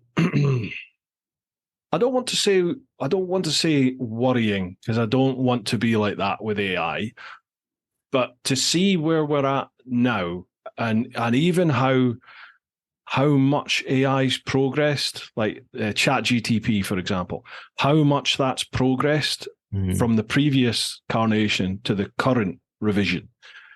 It's a big jump, it's a really big jump. And you just think, we're at GTP 4, I think we're at the moment. You imagine what that's going to be like in 10 years' time, 15 years' time. And you're like, that is really, I mean, we can be at a staggering level of artificial intelligence in the space of a decade, where we're not just looking at doing pictures or coming up with, some report that you need to write or a catchy title for a YouTube video. It could be all sorts of other things. AI. I mean, that's just a wormhole we could delve down and probably never ever reappear from, isn't it? So we'll draw a discreet veil of that. What Matt was asking was, what software do you use for these designs? I use AI software. No, for actually coming up with the designs. For coming up with the drawing. Designs, 99% of the time I'll use Photoshop. Really? Right. Okay. 99% of the time I use Photoshop, which it's a 2D program. It's not 3D. So I think I think the trick is to make it look like it's 3D, like it's a 3D render. Jesus. So you're effectively painting that as a real 3D image. Yeah. Fucking hell. I thought you were rendering it on a 3D model. No, I get that a lot. I get that a lot. What 3D package you use? Yeah. I've tried over the years to get a foot in the 3D door. And I've dabbled with Blender, Cinema 4D, SketchUp, Fusion 360. And I don't know what it is. Maybe I've just got a really short attention span. But I'll try something for a few months, and my latest effort, I made a donut. Everyone starts with a donut in Blender, and I've really enjoyed it. But then, I don't know, I just found the learning curve like really steep. So I do it, and then I go, "What's the next step?" And then I get frustrated because the YouTube video I was using for a tutorial didn't have my particular version of that software or whatever, and it would just wind me up. And I'd end up just doing it in Photoshop. I'd do in Photoshop in 5 minutes what would take me hours to do in 3D. Well, gotcha. One day I will get this 3D nailed, because I've seen some amazing stuff in 3D where you can view the bike from all different angles. And but right now I can get the most realistic version just using Photoshop, and I'll just try and imagine. The key to getting a good realistic image in Photoshop is it's all about highlights. It's all about lighting and highlights, and nicking the best bits from donor bikes, because obviously I don't draw the whole thing from scratch, because that would just be insane. All right. That would just take too long. But I have a library of stuff which I can tap into, which I can use. So it's like I'll remix certain bikes. I'll take a bit off this bike and a bit off that bike, but there'll be bits that don't exist. I remember doing, what was it? It was a new Ducati for MCN, and I think it was either the Diavel or it was the Panigale. I can't remember which. But the wheel that I was trying to create didn't exist. So I had to draw this wheel from scratch, from nothing. And it took me a day to draw one wheel. Really? And and when you're on a deadline, spending almost a day to do a wheel is not a good, efficient use of your time. But since then, I do have other programs that I might use. Like I might use the odd 3D program just to help me with lighting and shadows and stuff like that. I did a render of it was a Norton for Classic Bike magazine years ago, and it was a water-cooled Norton, and the thing didn't exist, so there was no reference material. All that existed was a sort of line drawing, like a really, really basic line drawing. So I had to create that I created the shell of that in 3D just to get all the shadows right, and then I rendered it in Photoshop, and it looked pretty good, I think. In the end, it looked like a real sort of water-cooled block of an engine that had never existed before. So I was quite pleased with that one. How long is a piece of string? But let's just say as an average, how long are we talking to come up with one of these designs from concept to the finished product for you? Good question. They used to take anything from 3 days, 2 to 3 days, to a week, and they've always taken that long. Yeah. When I first started doing these back in 15 years ago, first started doing these in 2007. They used to take me about 3 days, and as time went on, I used to think, yeah, I'll get quicker at this. As I'm getting more experienced and learning the shortcuts and having all this library of stuff, it'll take me 2 days, and then I'll get it down to 1 day. I used to tell my wife, yeah, I'll get it down to 1 day. And I never do. I never do it in 1 day. It always takes me about 3 days, if not more. I think it's like when you earn more, don't you? So you say you're earning 20 grand 1 year, and then the next year you earn 50 grand. You go, wow, I've got all this money. And you think, how am I going to spend it? I'm never going to spend all this. But you never have the extra money, do you? No, you never have that. Actually, you just match. You match your spending to your salary, don't you? It's like I match my the time I take to the time I've got.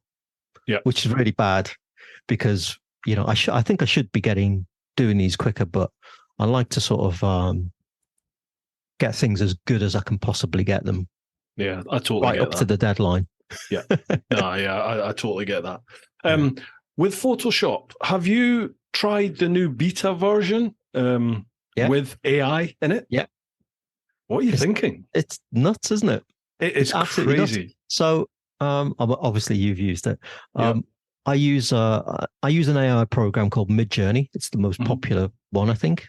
There's another one called Stable Diffusion, which has got a lot more control, but I don't have the necessary hardware to use it.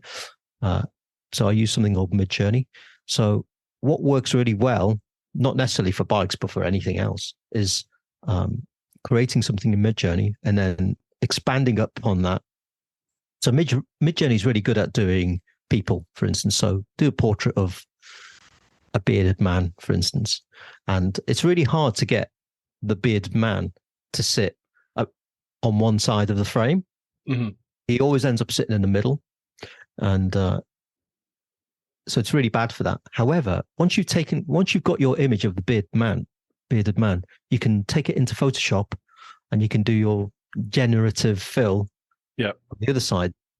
So yeah, it's incredible. So it's just using it as a tool. And I think that stands for AI as a whole. For me, I like to see it as a tool as opposed to something that's going to threaten my very existence as a motorcycle visualizer. Or, I know loads of photographers. It's never going to replace them as photographers. Mm-hmm. An AI cannot photograph your sister's wedding. It just can't do that. It can generate images of a wedding, but it can't do them of your sister's wedding. Yeah. Not that your sister's getting married or that you even have a sister. I don't know. Don't talk about my sister. So there was a really talented photographer that I used to work on a photography magazine. And I saw his work and I said, we've got to feature this guy. He's brilliant. So we featured him. I started following on Facebook and stuff like that. And he's quite opinionated about AI. He absolutely hates it. And he thinks it's stealing his job and all this stuff. And I tried to make him see another point of view, that he should see it as a tool. So if he's got a fashion shoot lined up, why not use AI to brainstorm some ideas for that fashion shoot, or maybe do a test shoot using AI? But he was having none of it. He just absolutely hates it. Whereas there's another set of photographers who are embracing AI and thinking, I could really use this as part of my arsenal of tools to get a photo shoot done. And they're the guys I think are using AI properly. They're not being threatened by it. And it's not AI itself that's going to take your job. It's the person who's using AI that's going to take your job. 100%. Totally. So you may as well find out what it's all about. And see how it can help you, because it's, the genie's out of the bottle now, isn't it? Totally. And if you're already like at the top of or in the top tier of whatever your specialism is, and a new product, a new tool becomes available, especially to the masses, which can make your job more attainable for the common person, like someone that hasn't got that creative artistic eye for photography. Well, if AI can up their level to somewhere around that, I think if you, as you said, if you don't adapt, if you don't learn to utilize that new tool, then eventually you're going to get overtaken, aren't you? So if you want to stay at the top, you have to know this stuff. Yeah, absolutely. Yeah, you've got to utilize everything that's out there for sure. For sure.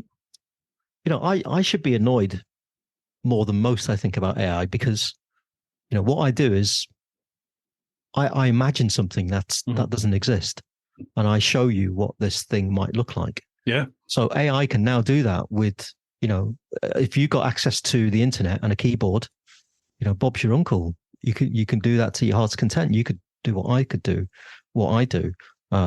Maybe even do it better if you learn, how the techniques behind it all. But what was I talking about? AI. Well, using AI into your skill set. Using AI into your skill set. It's here to stay. So just use it, and rather than seeing it as the enemy. When was the last time you used a map? Yeah, I know. An actual map. Yeah, and I used to scorn GPS because I was like, no, I like the map. Exactly, because GPS is like it's like switching your brain off and just blindly following it, aren't you? And that's what I do now. But it just takes the strain out of touring, doesn't it? I've still got memories of being in France in the rain, trying to read a map at night with the light from my headlight. Yeah. Your map's just getting really soggy, and your girlfriend's getting really annoyed. How are we still lost? How are we still 70 miles from the hotel? Kind of thing. With your map, turning it around. Yeah, north? You're on the side of the autoroute and the wind's blowing. Where am I? Where am I on this map? Crazy. And it's just not a good place to be. So I just mentioned that because I found a load of old maps of mine in the garage the other day. And I thought, gosh, they're still up there in a little box. Maybe one day I'll use them, but I still like to I use maps in the modern way now. So, like Google Maps, or I use moto all the time on the bike. So you can have the map set to terrain, and I still like to zoom out on the map and have a look around and go, well, that looks a nice squiggly road, or that looks really nice and hilly or foresty. So, you just drop a pin and reroute your route through there and go and have a look and see what it's like. But I can't remember the last time I physically had a paper map out in front of me. It's been a long time since I've done that. Yeah. Gosh. Right. Next one. Mr. Giggles. Cheers for that, Matt. Thanks for that. Mr. Giggles, in terms of a question, does Kar get many of these made for his own enjoyment or by punters? Do I get any of them made for my own enjoyment? What, the concepts? Yeah, I mean, your conceptual designs. I think more as a punter, has someone ever seen your design and gone, I like that. I want that made for me, that you know of? Yeah. I think quite a few people have been so inspired by something they've seen that I've penned. Is that the word? Visualized. They've gone off and made their own version of it. And I find that really rewarding. I find that really nice. It's nice when they then show me a picture of it after the fact, and they go, I really liked what you did. I made it. I'll be like, wow, fair play, good job. Awesome. Yeah, you inspired me to do this. Yeah, for me, it's just a collection of pixels that I thought looked nice. But if someone else thought that collection of pixels looked nice enough for them to use as an inspiration, great. And it happens a lot with paint jobs as well. Paint jobs as well as actual motorbikes. There was one today, actually. Someone messaged me and said, where can I buy the headlights for this M1000R? I was like, well, actually, you can buy them. It's not just a digital image. And I think it's a French company are building or doing this headlight conversion for an M1000. So it's got like twin headlights. Wow. It's pretty cool. Did you know about that when you came up with the design, or have they done it because of your design? No, they've done it because of my design. Wow. And I thought that was really cool. And they sent me images of it afterwards and said, oh, we were inspired and we did this. So they're taking headlights. I think they're off Panigale or something like that, Uh-huh. and they've given the S1000R twin headlights, so it's more like the S1000RR, but still a naked bike. So I thought that was really cool. Man, that's and I awesome. see and I see paint jobs as well that I've created appear on bikes, like Fireblades and stuff, Fireblades with retro paint jobs, and I don't know if it was coincidental, but the World Superbike Kawasaki with the with that old ZX8 paint job, ZX8R paint job. It was quite coincidental that I did just that just a few months earlier, and then it appeared There's on the no World way Superbike. they would nick that. No way. No, I like Kawasaki. Kawasaki cool. But yeah, I see that kind of stuff all the time, and it's really nice if my work inspires someone. And I get that when people they'll message me and say, "I really like this render. Can I use it as a paint job on my bike?" I go, "Yeah, of course." It's really good that they feel like I own it, which I don't. Yeah. I don't. I might own that particular image, so you shouldn't really be using it on YouTube without crediting the source. But if they want to use it and paint their own bike with it, yeah, by all means. The only condition is send me a picture of it afterwards so I can show everyone. I love all that. Yeah. Awesome.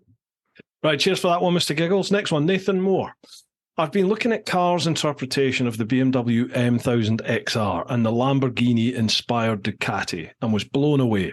Awesome work. My question for both of you, totally unrelated. If someone gave you an elephant and you couldn't get rid of it, what would you do with it? Sorry, mate, I don't pre-read the Patreon questions. Right. You get an elephant. Yeah. And you can't get rid of it. What are you going to do with the elephant? What a great question. I love it. It's a unique question, Carl. Yeah. Why don't you go first and try to answer this? Thanks. Elephant. Couldn't get rid of it. What would you do with it? What would be cool to do with an elephant? Is it living in your house? You'd kind of need a big house, wouldn't you? Yeah. Can you talk about the elephant in the room? Very good. See what you did there. I would like to sit on top and ride the elephant as like a very large, totally impractical and slow motorcycle. Yeah. And then, okay, I'm picturing that now. That's one for AI to come up with later. I definitely need to see that. Yeah. Elephant. What else could you do with an elephant? That's a lot of clearing up to do, isn't it? And you'd have lovely roses.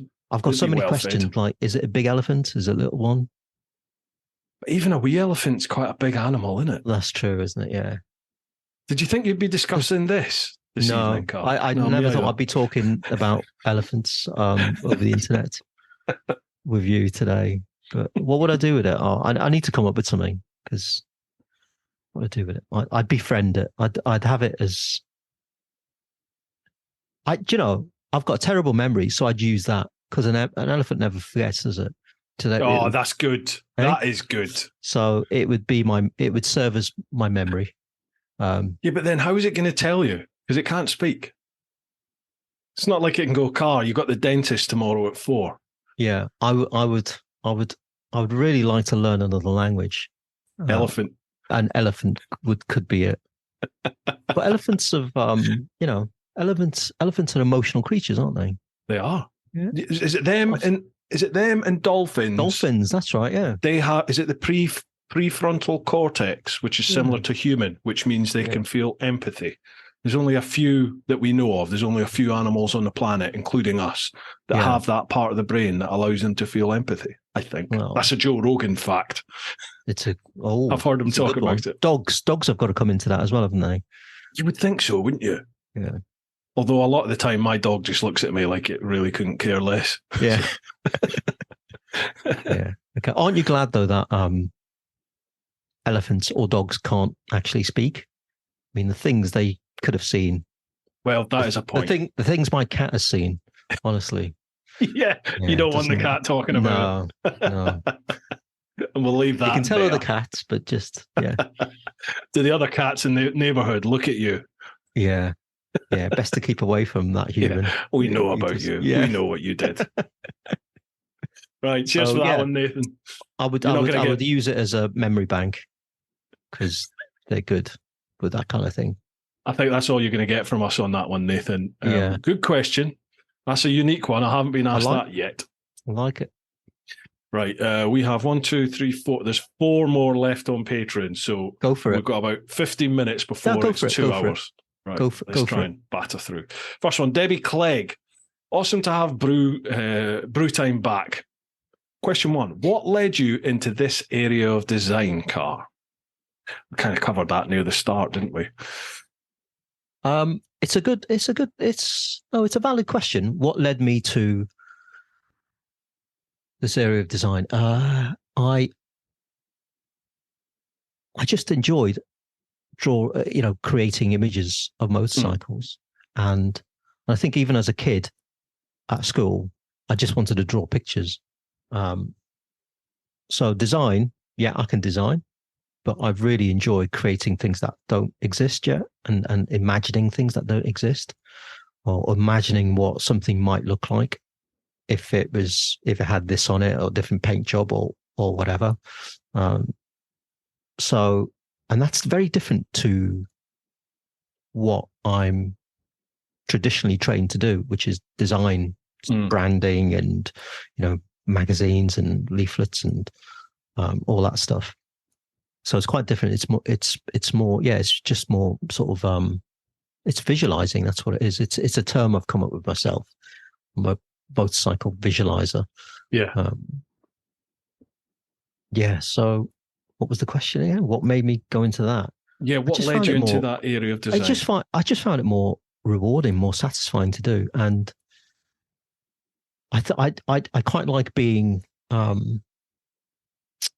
unique in that way, just following what I do, what I like, what I enjoy doing. There are loads of good magazines. There's so many brilliant magazine designers out there. I consider myself very average, and there's so many good motorcycle designers as well. So amazing motorcycle designers. But I look at the stuff that comes out in the showroom, and I think, oh, I wish that had that instead, or I wish that looked like that. Or why are all bikes nowadays boring? Why do they all look boring compared to bikes from the 80s or the 90s when they had all these fancy paint jobs? And now they look like fridges, don't they? Yeah. Or they're all like single colors, or where's the excitement gone in how a bike looks? Because we all know motorbikes are they're super fast now. They all make stupid amounts of power to the point where we need electronic rider aids to control them. It wasn't that long ago when bikes were making 100 horsepower and you go, wow, that's a lot of power. Yeah. Or that does 120 miles an hour, that bike. That's amazing. Yeah. And then it starts to weave a little bit. And now bikes are doing 100 miles an hour in first gear. Yeah. It's ridiculous.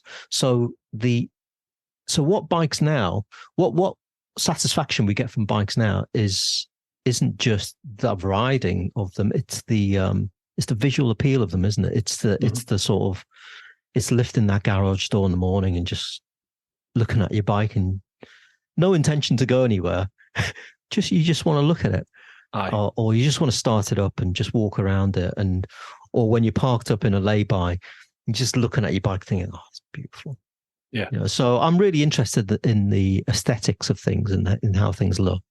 And, I think that's a real important part of owning a motorcycle. And I feel like some of the manufacturers have forgotten that, or they lose sight of that when it comes to building these things. And, maybe it just gets lost. I don't know. Maybe it just gets lost in the box ticking exercise, when when they've done a load of market research and it has to have this feature and that feature and has to do this and do that. And somewhere along the line, they've forgotten that actually it needs to look bloody beautiful as well. Yeah. Do you think they're just trying to play this safe game and appeal to as broad a mass market as possible, rather than, I don't know, rather than just going down one sort of niche direction. I think there's definitely an element of that, and you see it in the film industry. When you have sequel after sequel after sequel of a film. And with motorbikes, it's much the same. You have a new version of the same motorbike, which is slightly lighter, slightly faster, slightly more powerful, slightly more rider aid, slightly more electronics, a bit more on the price. And we don't often get something that's completely fresh, completely new, do we? And I wish we did. Suzuki were really good at doing that back in the day. Yeah. They were really good at experimenting with coming out with bikes that would just shock you, and it would be different. It would be so aesthetically pleasing to look at. You, and they were really brave and bold. Going back to things like the Katana in the early 80s, you'd be like, what the hell is that?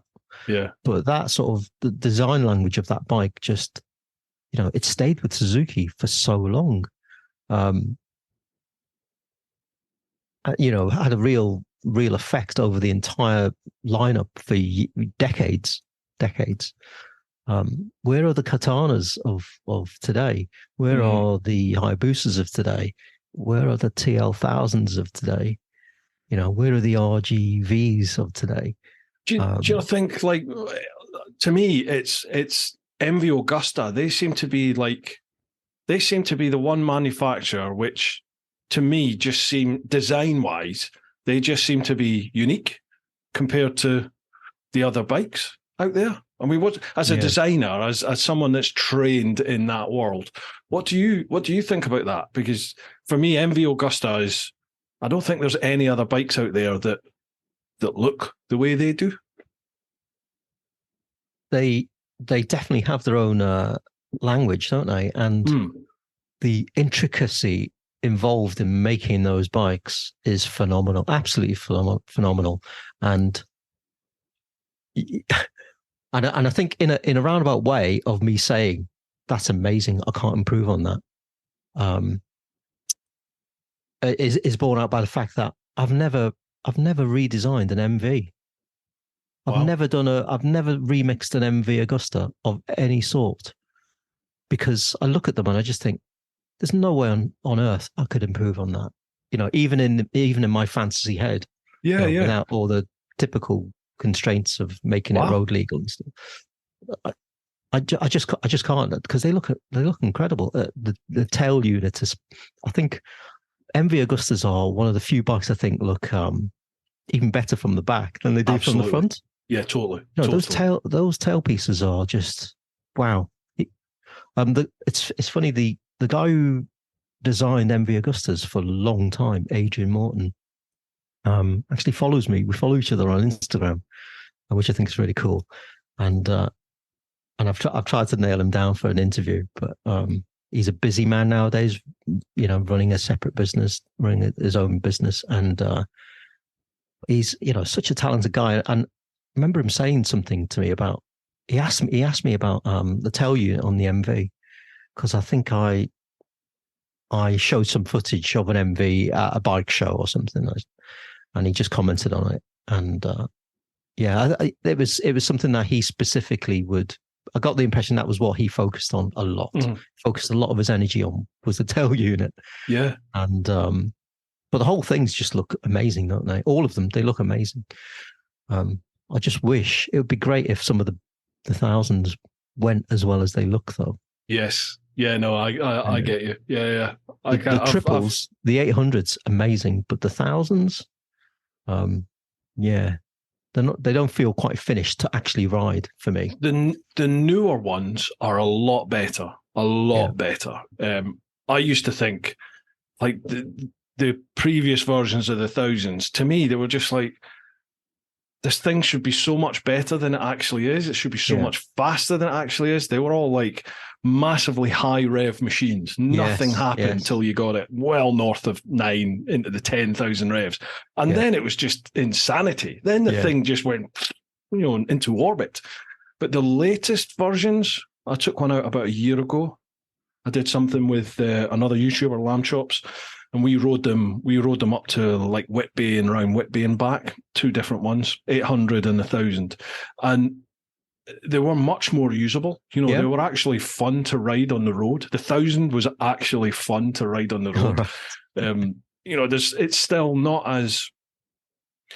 probably not as responsive as some other 1,000s for road riding, you know, within reason, within road limits ish.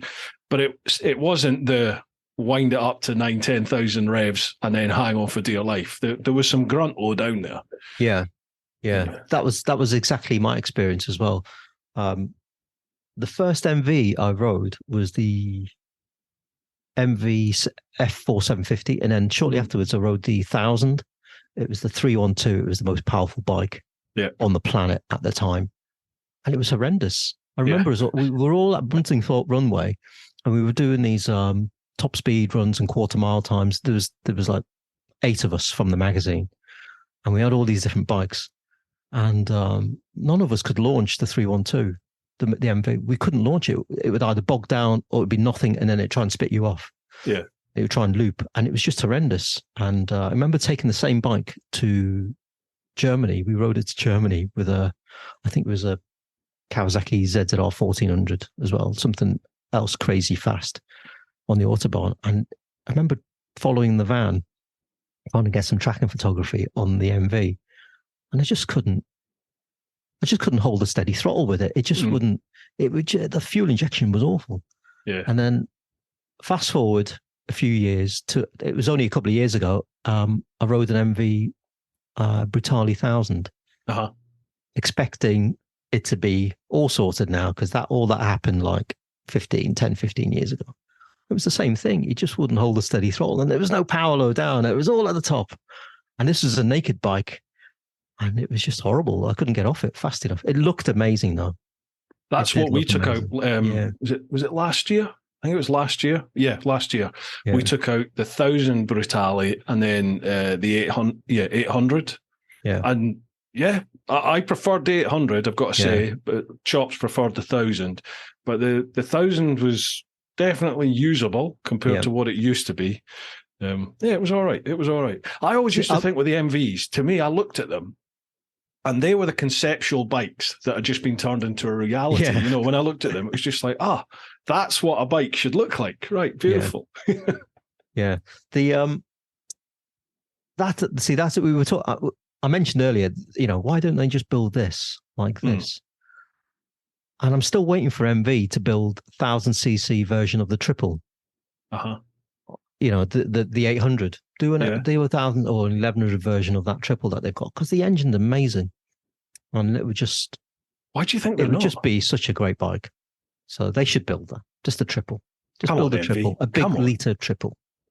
Yeah, you've got the inner. You know the geezer that used to design them. Come on, used to design them. Right, cheers for that first one, Debbie. She's got a second question. Do you ever have blank days? If so, what gets you back on course? Oh my God, yes, definitely. Yes, blank days. And I have, I think most creatives do. They have that block. And what do I do to get out of it? I go out for a walk. I go to the gym. I'll have a play in AI, see if that triggers anything. If it doesn't, then I just keep plugging away until something comes. But yeah, definitely have blank days and I also have days where I think, oh yeah, this will be easy. I'm going to do this. I'm going to do this. I'm going to do this. Yeah, it's all planned out in my head. It'll be easy, straightforward. And you go to do it and you think, shit, that's not working, or it's not hitting the right notes for me, that. And I thought this would be easy, and it's not. So you get days like that as well, where it just doesn't go to plan. Sometimes it does go to plan as well. But it's very rare when something just comes together so beautifully. But it does happen in that, and that's like, I find I'm discovering that I work better under pressure. So, like, you know, I always try to have a video up on YouTube for Friday afternoon for the public. I try to get it up there by Thursday for, you know, my Patreon lot. So I always find this point now that we're at, sort of the Tuesday night, Wednesday night, that's when I am most productive, because it's like, I've got to get this done. So I'll work into the small hours. I'll work till 4 or 5 in the morning. And that's when I find I become really productive, because during the day, there's so many distractions going on. Emails coming in, social media, bing, bing, bing on your phone, WhatsApps, all this sort of stuff. Just, I get nothing done during the day. It really is evening and late night that I work, really. Yeah. No, I totally get it. And I'm very relatable.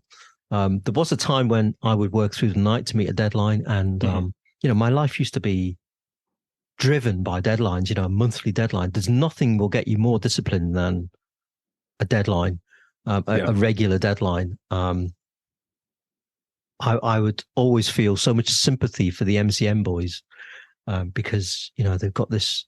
They've always got a week, a weekly deadline, a daily deadline in a lot of cases. Their press day would be a Monday night to go to press and then come out for the Wednesday. On a monthly magazine, it would be, obviously every month, but you'd have to. You couldn't just cram it all in the last few days. You'd have to space it out, otherwise you'd never get it out. So that helped me in a sort of discipline scope. It would help. Yeah, it would help me plan stuff to a degree.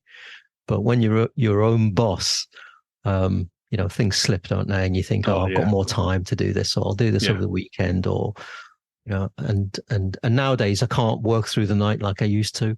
I'd rather go to sleep early and get up early when the phone's not pinging, like you say. Yeah. So I do have blank days for sure. I think everybody does, don't they? Yeah, for sure. Right, cheers for that one, Debs. Next one, Patrick Collum. Super interesting guest, and hope you're both well. Looking forward to the resumption of the podcast. Thank you very much. My first question to both.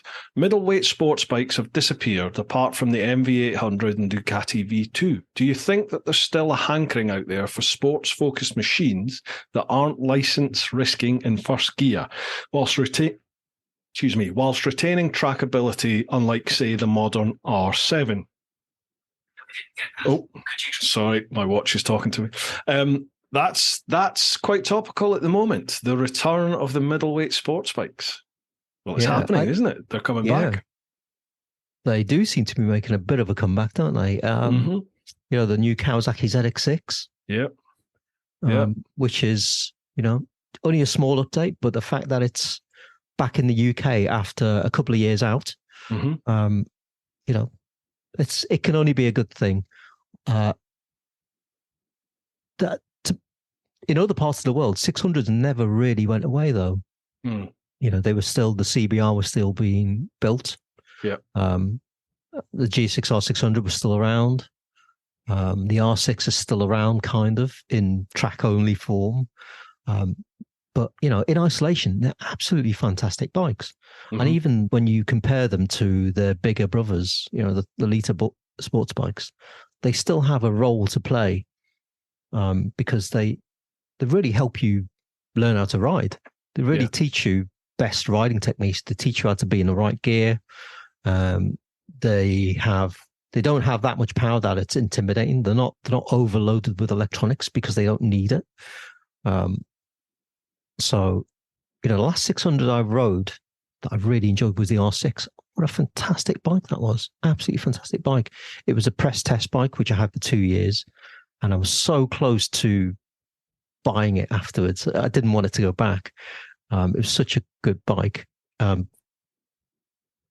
So I think there's still a place for 600s, sporty 600s. I'd like to see them come back. And the good thing about the ZX6 now that's come back, there's clear space between that and the 1000. The 1000 makes 200 horsepower. It's got all the electronic gadgets. It's built for racing. It's built to win world superbikes. Yeah. A 600 has the same amount of pistons, takes the same amount of research and resource to build. However, it doesn't need all the electronics. And there's like £7,000 between the 600 and the 1,000, which is fantastic. And, whereas before they would be priced fairly similarly, now there's that gap. So you get the looks of a sports bike, but still with loads of performance, and you get a true riding experience which isn't masked by electronics and being intimidated by 200 horsepower, and the threat of a high side and all the rest of it. And I think a lot of people would get more out of 600. I mean, certainly in the right hands, they're much faster on track, than 1,000 can be. An experienced rider on a 600 will always go quicker than your average rider, a normal rider on 1,000. Always. Yeah. But do you think, like, I look at it now and just think people aren't put off by the figures on big bikes anymore. People aren't threatened by 200 brake horsepower, 160 Newton meters of torque, 180 Newton meters of torque. They don't look at that and go, holy shit, how am I going to get hold of that? Because, as you just said, because they're mollycoddled by the electronics. So now it's like, it's a figures game now, isn't it? It's just people are buying bikes based on what's got the biggest BHP, what's got the biggest torque, all this sort of stuff, which is such a shame, as you said, because the 600 is the better bike to actually ride and to be involved with. Yeah. I kind of lost a little bit of interest in superbikes, in 1,000cc superbikes, probably about 10 years ago. I remember the moments that I lost a little bit of interest. I was riding, I took an S1000 RR around Rockingham. It was a circuit I knew really well. And my friend, who was the editor of the mag at the time, said, "There you go, take the keys to this S1000 RR." I wasn't that interested, but I did anyway. And it was exactly the experience I thought it was going to be. It was so good. It was so fast. It was so good. But I knew it wasn't me riding that bike. Yeah. It wasn't me going around that circuit that quickly. It was that package of, all the technology that was in that bike that was going around. And I don't know, it took away from the experience a little bit for me, I think. And it wasn't so much, my riding experience that took me around that circuit. It was the gadgets that did it. And I just thought, yeah, it's great. And I'm impressed by it from a technical point of view, but it's not something I would feel like I needed to own. So I'm quite happy with riding a G6R1000, a 2006 G6R1000, a 2015 200 V4. They both make about the same power. They both make about 160, 165 horsepower, but they deliver that power in such a different way. Yeah. And I think that's, I think a lot of people have cottoned on to that now, that, 200 horsepower doesn't necessarily mean the same 200 horsepower in another bike. So for instance, the 200 horsepower in that MV Agusta that we talked about, where all the power's at the top, is very different to the 200 horsepower that's in the latest M1000, BMW M1000. It's a very different tasting 200 horsepower. That the BMW 200 horsepower is just usable at any rev. I don't know if you've ridden one yet, but it's not the new one. No. It's an amazing engine, and they've done such a good job on that bike. It pulls from really low down, all the way up to the top, and it's how a 1,000cc bike should make you feel. It should pull your arms out your sockets, at any speed, and that does it. So yeah, there's very different ways of tasting, of skinning a cat, isn't there? Definitely. I'm getting my round the world jigsaw back on the road. So yes, I read that. Within the next couple of months, she should be back on the road, and I cannot wait to ride her, because she's got no gadgets, none. There's no traction control. There's not even ABS on it. There's nothing. And she was a 2011 G6R1000. I can't wait. Just can't wait to ride it again. what great bikes there. Have you got a Decat? Decat on Not your on bike? not on that one. I think the one previously was decatted, but not that one. In fact, what am I talking about? Yeah, that one is decatted. Yeah. I had to decat it to get it in Africa because they don't do unleaded fuel. They only do leaded, so you can't run leaded fuel through a decat apparently. Yeah, through the catalytic converter. Yeah, but they're so nice when they unleash so much more mid range, don't they? When you decat those things. Yeah, beautiful. The one I had previously was Yoshi boxed as well, and it was phenomenal. I took that around the Nürburgring, actually behind my mate that owns your 2004 R1. I think you had it at PB Mag. Red and white R1 that you used to have, 2004. My mate Jimbo bought that. He's still got it. It's his track bike now. But we took it to the Nürburgring with that Gixxer that I had. Holy shit! It was just insanity. It's the fastest I think I've ever ridden in my life, but it was amazing. Yeah. And then the next day I thought I was invincible and I threw it off a mountain and myself in Germany. So that was the end of that bike. So hang on, your mate bought my old bike. Yeah. He bought your, I think it was 2004 red and white R1. Yeah. Speed Block R1. Yeah. Just talking about that yesterday. Just talking about it yesterday to my wife. Yeah. He messaged me, he WhatsApped me yesterday, I think it was, when he saw you were coming on the podcast, and he was like, "I've still got his bike." Brilliant. Oh, that's really nice to hear. It's still going. Oh yeah, great. He loves it. He loves it. Yeah, we've had many good mile on that bike. Yeah, beautiful. I remember. Did it have a Maxton shock on it? Didn't it?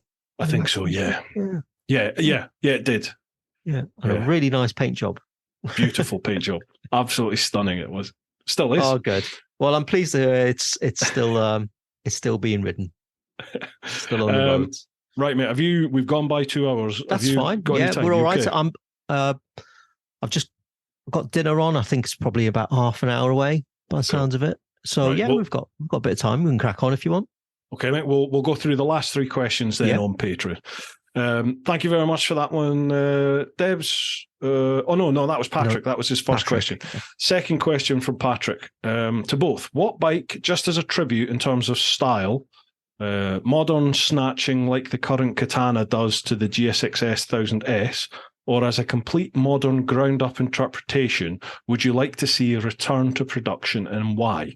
Would you change anything for modern tech or go more stripped back?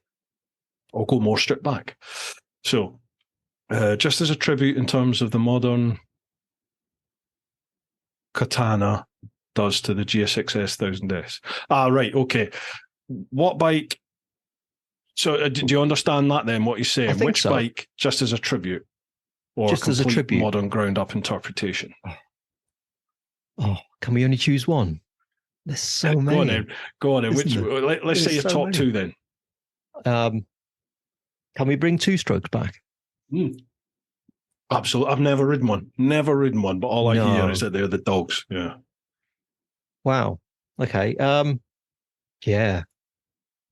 Probably 2 bikes. Okay. The RD 500. Mm-hmm. Okay. Came out in 1984. Yeah. It was a V4 2-stroke from Yamaha. It was a race rep. And always wanted one. Oh, I came so close to buying one with my redundancy money. But the bike I went to see was horrible. It was just turned out to be horrible. And I rode it. And I don't know if it was a bad example or what, but I took it out for a little test ride and it was just horrendous. I thought I was going to die. Came to a roundabout and I didn't think I was going to make it round. and the guy wanted $4.5 for it. And, if I actually bought that bike then, it would be worth about $15,000 now. Oh, because they've gone up in value so much. But, I wanted a bike to ride and that wasn't it. And that really, I don't know if it was a case of never meet your heroes or what, but it just didn't work. Just didn't work for her. So I'd love to see a modern version of that. I think Yamaha could do just an amazing job with it. And it was one of the first concept bikes that I ever did, the RD 500. Did that in 2007. And I've reinvented it. Every few years I reinvent it, I refresh it. So I must have done about 4 versions of that bike. But I absolutely love it, and I'd love them to bring it back. So yeah, that would be one of my 2. Yep. The second one that I'd love to see come back is the Honda RC30. Oh yeah. Yeah, I'd love them to bring it back. You know, a V4 sports bike from Honda that we could afford, right? Nothing that costs 120 grand, please, Honda. That would just be amazing. You know, I'm baffled as to why Aprilia and Ducati can make a V4 sports bike and sell it to the masses for under 20 grand.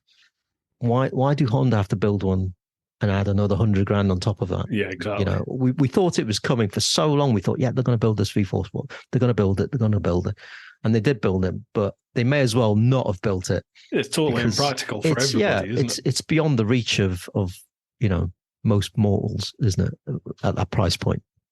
So I'd love them to build a affordable V4 750 sports bike. It doesn't have to be an RC30. It could be a really cool, you know, VFR. Oh. So I'm very simple. I'm very simple. I just want the GSXR to come back. I just want the Gixxer back. Yeah. Just bring it back. Can't believe it's gone now. It's like, oh, yeah, no it way. doesn't really exist at all, does it? In the lineup, they said they're not making it at all anymore. Yeah, and you're just like, surely you can't do that. Like, yeah, the GSXR was the reason I got into bikes. It's like, yeah, it's crazy, isn't it? That they spent, what is it, 35 years, 1985. So 33 years building up. My maths is terrible. But they spent decades building up that GSXR brand. And then almost overnight, it's just gone. Yeah. It's just gone, isn't it? Yeah. It's almost like I just thought to myself, they can't. There must be another one coming out next year, but apparently not. Yeah. I'd like to think that they'd still, they'd bring it back in some form. I don't know. I think it's unlikely, but why? It just seems like a terrible waste, isn't it? Yeah, totally. Is there a 125? Is there even a GSXR 125?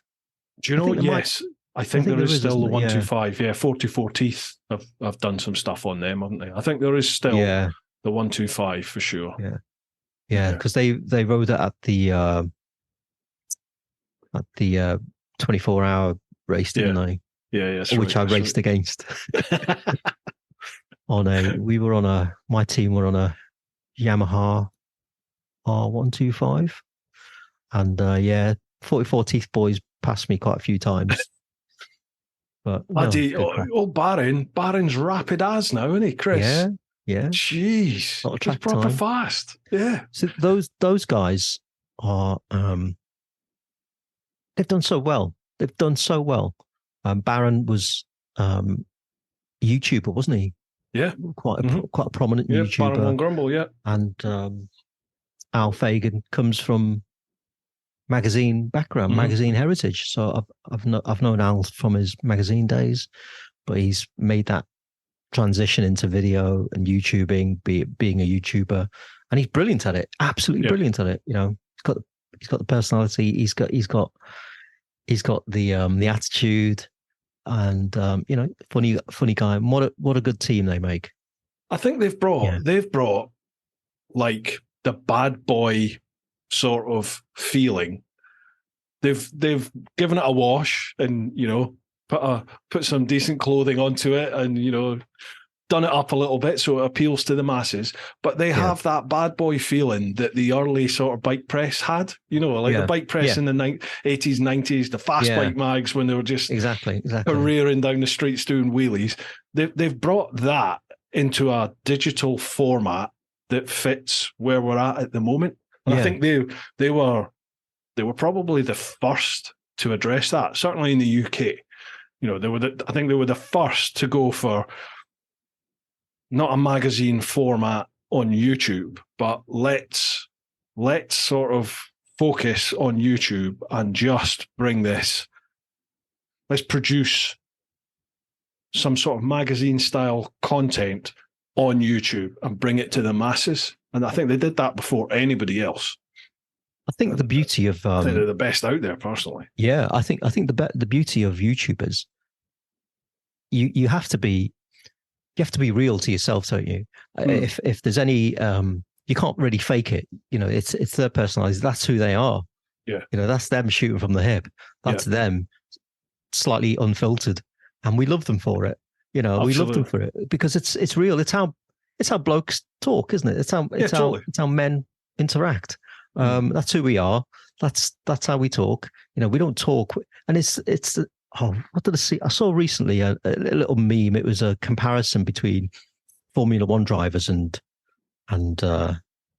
TT racers. It was that comparison. Oh, you must have seen it.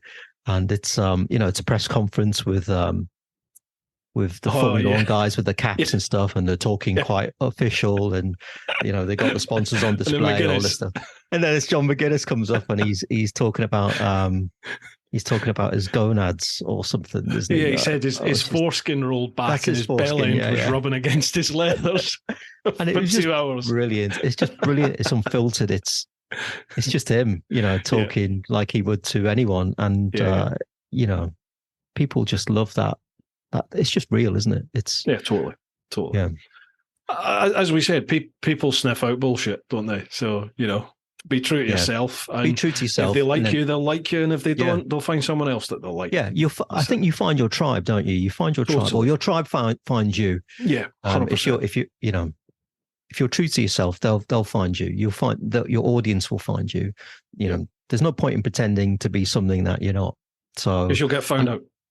Absolutely. And I think that's what I enjoy right now with the social media side of things.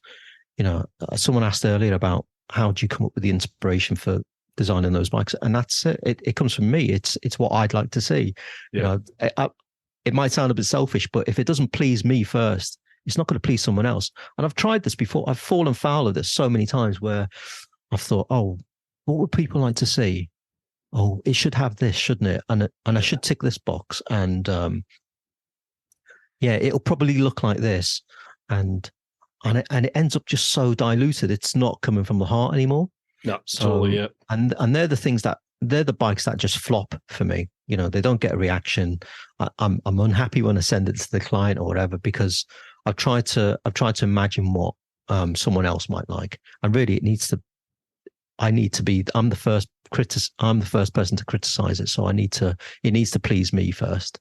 Yeah, and then I totally get that. Yep. Yeah, like yourself, I guess, when you're doing a video and you think, oh, I don't really like this video.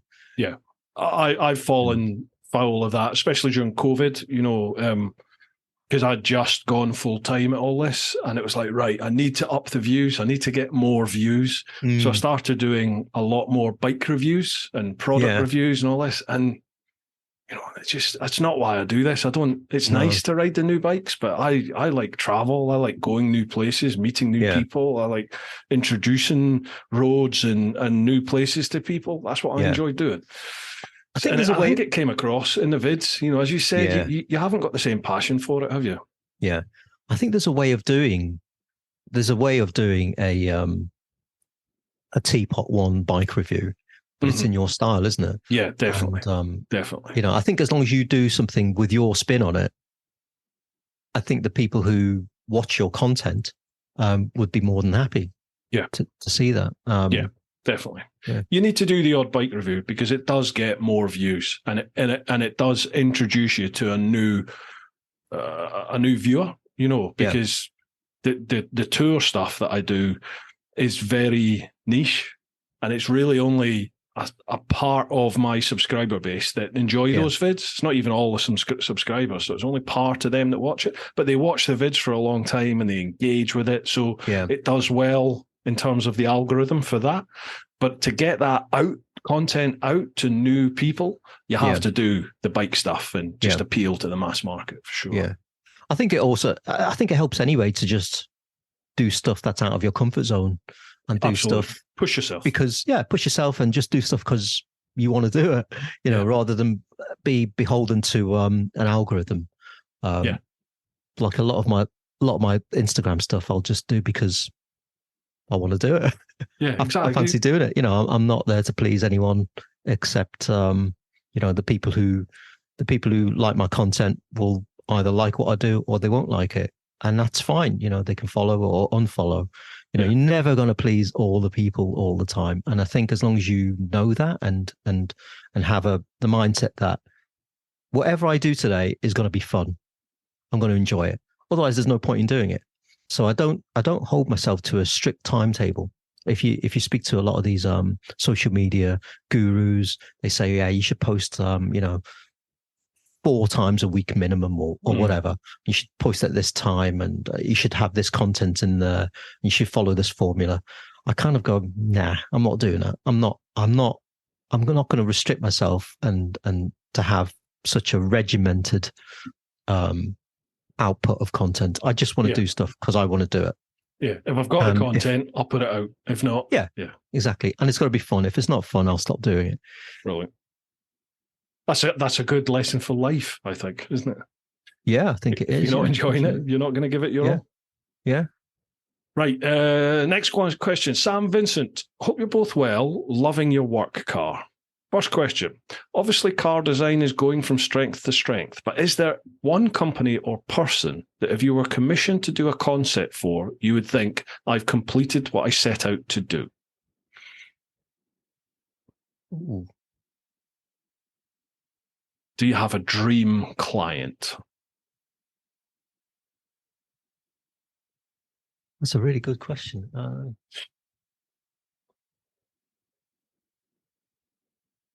Obviously, it'd be great to see. It'd be great to be approached by a big manufacturer to say, "Can you help us come up with some ideas for this or that?" But these guys have got massive design departments, and they're not going to need some guy sitting in his study or his little office in Peterborough, to come up with ideas. But I have had some smaller manufacturers approach me.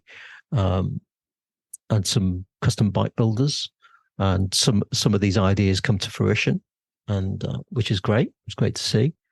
But yeah, it'd be nice to be approached by a big manufacturer. I think it would be nice. However, I wonder if it would just be too restrictive and be battered down by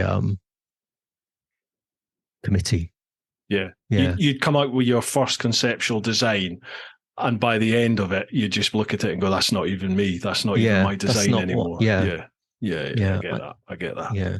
So, I don't know. There'd be an air of trying to not get too precious about something. You try, but then if you're not getting precious about something, then are you even passionate about it? Are you passionate about it at all in the first place? I don't know. So what was the question again?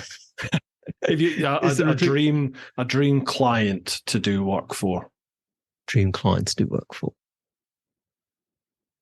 Yeah, I'd love a big Japanese manufacturer to come to me and say, "Carl, do you want to give us some ideas on this, or do you want to come to do you want to come and stay in this hotel for 2 weeks in Japan?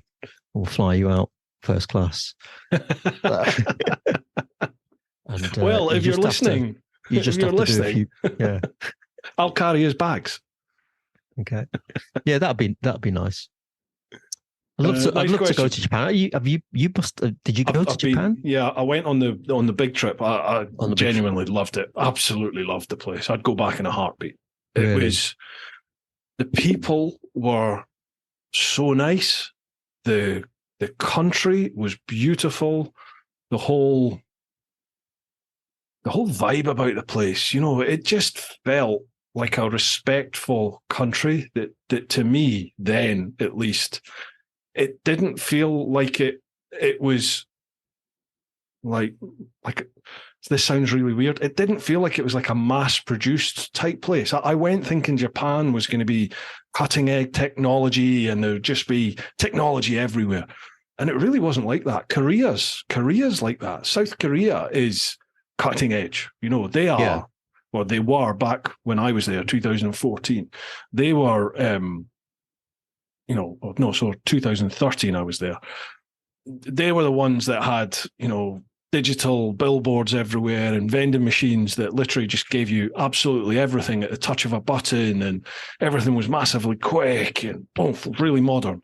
Japan felt like it was in the 90s, but in a nice way. It's like, actually, a Korean guy said this to me. He said, Korea is digital, Japan is analog.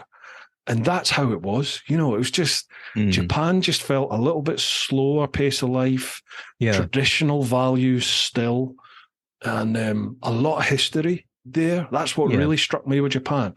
You go and see a temple, and here in the UK, we look at a place, and if it's 1,000 years old, like Westminster Hall in London, that's over 1,000 years old, isn't it? And you think that's old. You go to Japan, they've got 5,000-year-old temples that are still standing, and people still use them every day. And you just think, okay, now that's real history right here. Yeah, I love the place. I'd love to go back and spend more time there. Yeah, really, really nice place.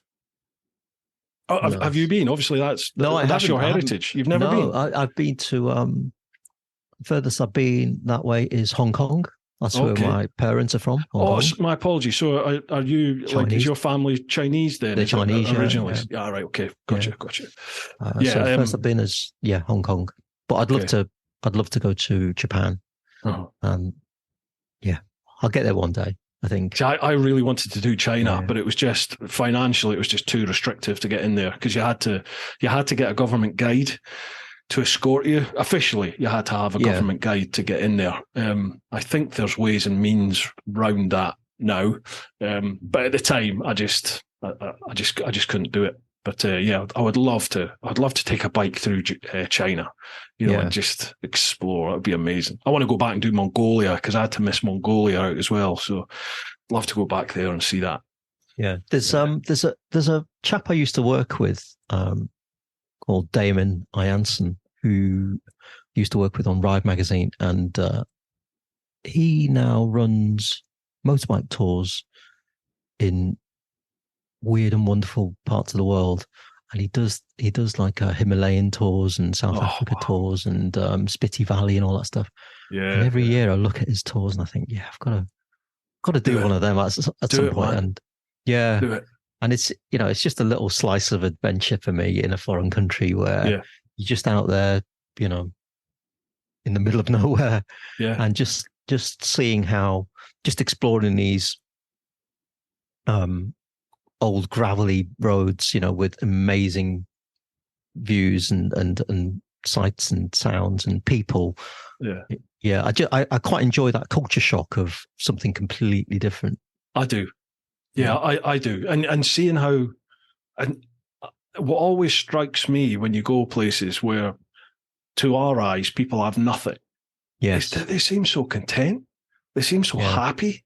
I remember being like up in the Ho Chi Minh Trail in Laos, middle of nowhere, just literally dirt track on the bike, going through these little villages on the side of mountains.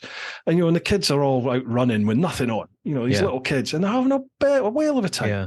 And you go and see the villagers, and, they don't have electric or running water apart from like the main village building that everyone sits around, because that's got satellite TV, and I'd go by and everyone knew Rossi. I'd ride by the village and they'd be out running. Rossi.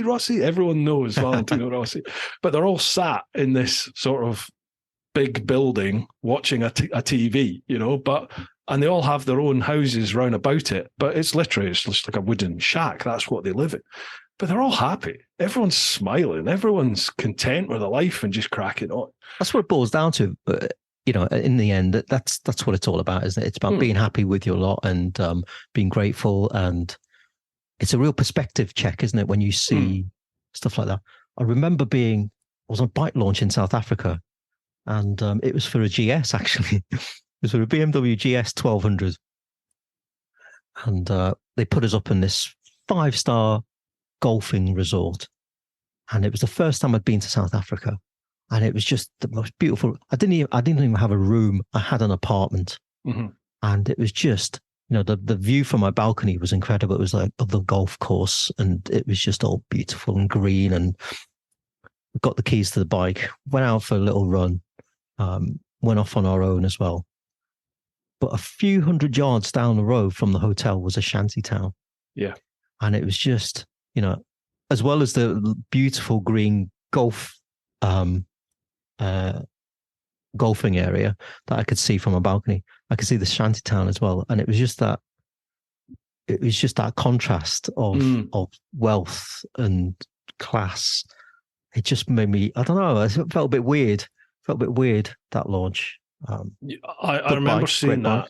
I remember seeing that in Africa, and that disparity in wealth, I don't think has been any more evident in any other continent that I've been to. Like Africa, it just seems to be really in your face, the haves and the haves not, to the extent of, as you just said, you've got golf resorts, and then literally outside the golf resort, lying in the gutter, is somebody dying because they've got no food, they've got no water, and people just step over them. They just step over these people that are dead and dying, and it's just part of life. Yet somebody's got a lush green grass, over the fence, and you're like, this is insane. The water you're watering your garden with, or the golf course. It's strange, isn't it? We've become sort of weirdly desensitized, haven't we? Yes. With seeing this, and it's like, it's just normal, isn't it? But it's not. Yeah. But it is. Yeah, it's weird, man. It's crazy, isn't it? How we can just sort of deal with stuff like, well, I couldn't deal with it first time I saw it. It was just like, this is crazy. Surely you've got to help these people, but what can you do? There's nothing you can do. People that's just life for them. Yeah.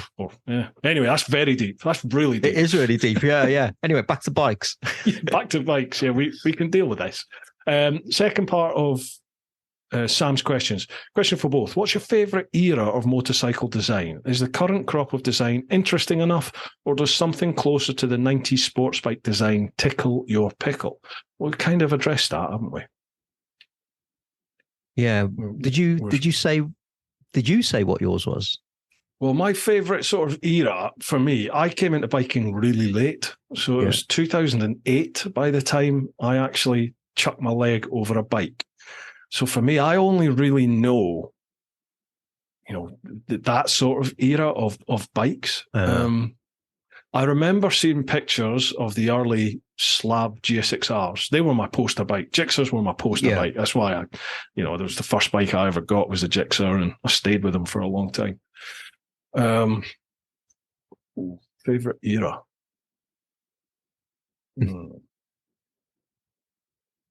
God. I quite like now. I've got to admit. I think it's a bit beige in terms of design, but I like how they're all trying to outdo each other on the figures, just purely because it's getting absolutely ridiculous. But I quite like that. It's just it's getting daft now. You're like, what are they going to do next? Are we going to see 2-liter sports bikes soon, or are we going to see 2-liter naked commonplace? Is this going to happen? Is this where we're going? Probably is, actually, isn't it? Because of Euro emissions, they're just increasing the size of the engine, aren't they, to try and combat everything? So, is that where we're going? Who knows? There's a few eras that I like. I really like the mid 80s. Mm-hmm. I really like the early 2000s, and I really like the current era as well.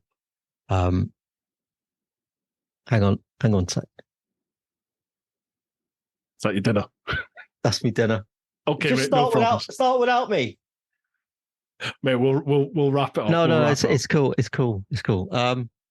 Yeah, and I really like you. I really like today. I'm really fascinated as to what is going to happen next, because we're on the cusp of this of electric bikes, aren't we? Of electric bikes becoming mainstream. They keep threatening to sort of be more and more mainstream, and I think they are.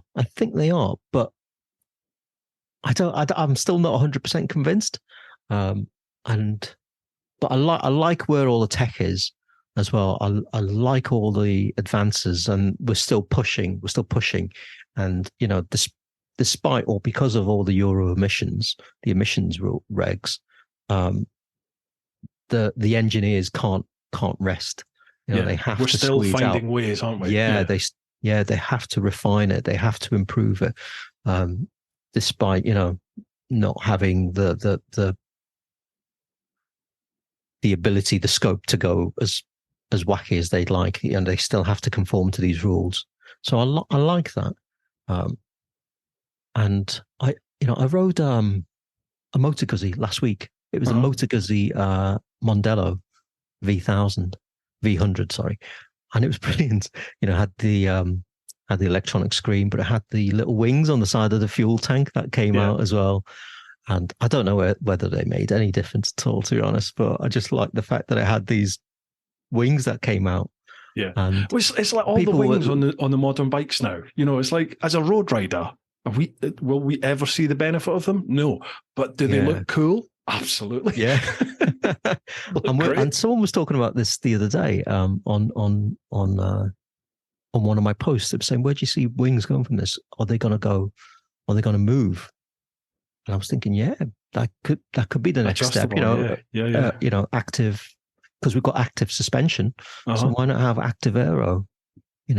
So I think it's exciting to see where it could all lead.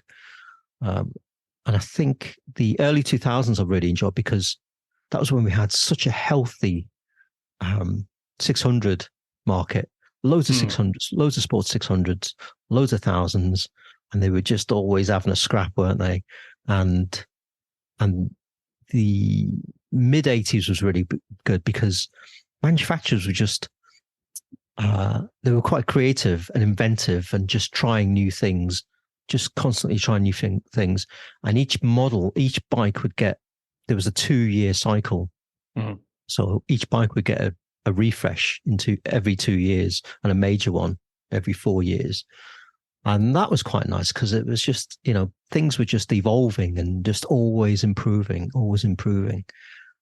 So that, mid 80s really good, early 2000s really good. And right where now, we're going now, really good. Yeah. What's the next step? Absolutely. Sam finally says, your thoughts on the new 1300 GS spy shots. Well, we've had chat about that right near the start. And the last question was Pete English, and he was asking about AI. And again, we've already covered that. Yeah, AI. I did have something else to say about it. I did have something else to say about AI. Okay. Well, his question is, the modern world seems to have evolved very quickly in technology over recent times, and the emergence of AI seems a step too far in my mind. What are your thoughts on it, and do you think it's a good or bad idea? I think we covered that pretty extensively. Yeah, I think we did. Yeah. So I think it's here to stay, isn't it? It's not going away. Yeah. The genie's out the bottle with AI. The genie's out the bottle, and we've just got to learn to use it properly. Yeah. But it is scary. It is scary what can be done with it, and the deep fakes with an hour of your talking and on video. Someone could clone you quite easily. Absolutely. Yeah. And but there's also I don't know if it's good or bad or just plain spooky, but imagine you sat in front of a camera for an hour talking into it, your sort of thoughts and ideas and attitudes towards life. Mm-hmm. And then when you die, you download that onto a chip. Yeah. And then you have a hologram for your kids or whatever, so that they can talk to you when you're gone. I think that's where it's going to go. Yeah, I genuinely think stuff like that will happen at some point. Yeah, I think you could probably do it now, couldn't you? Yeah. They could have like a hologram of you they could chat to. I mean, a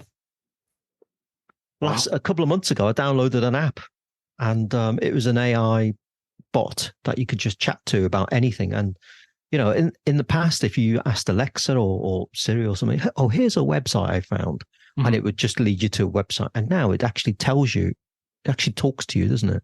Wow. As like a human.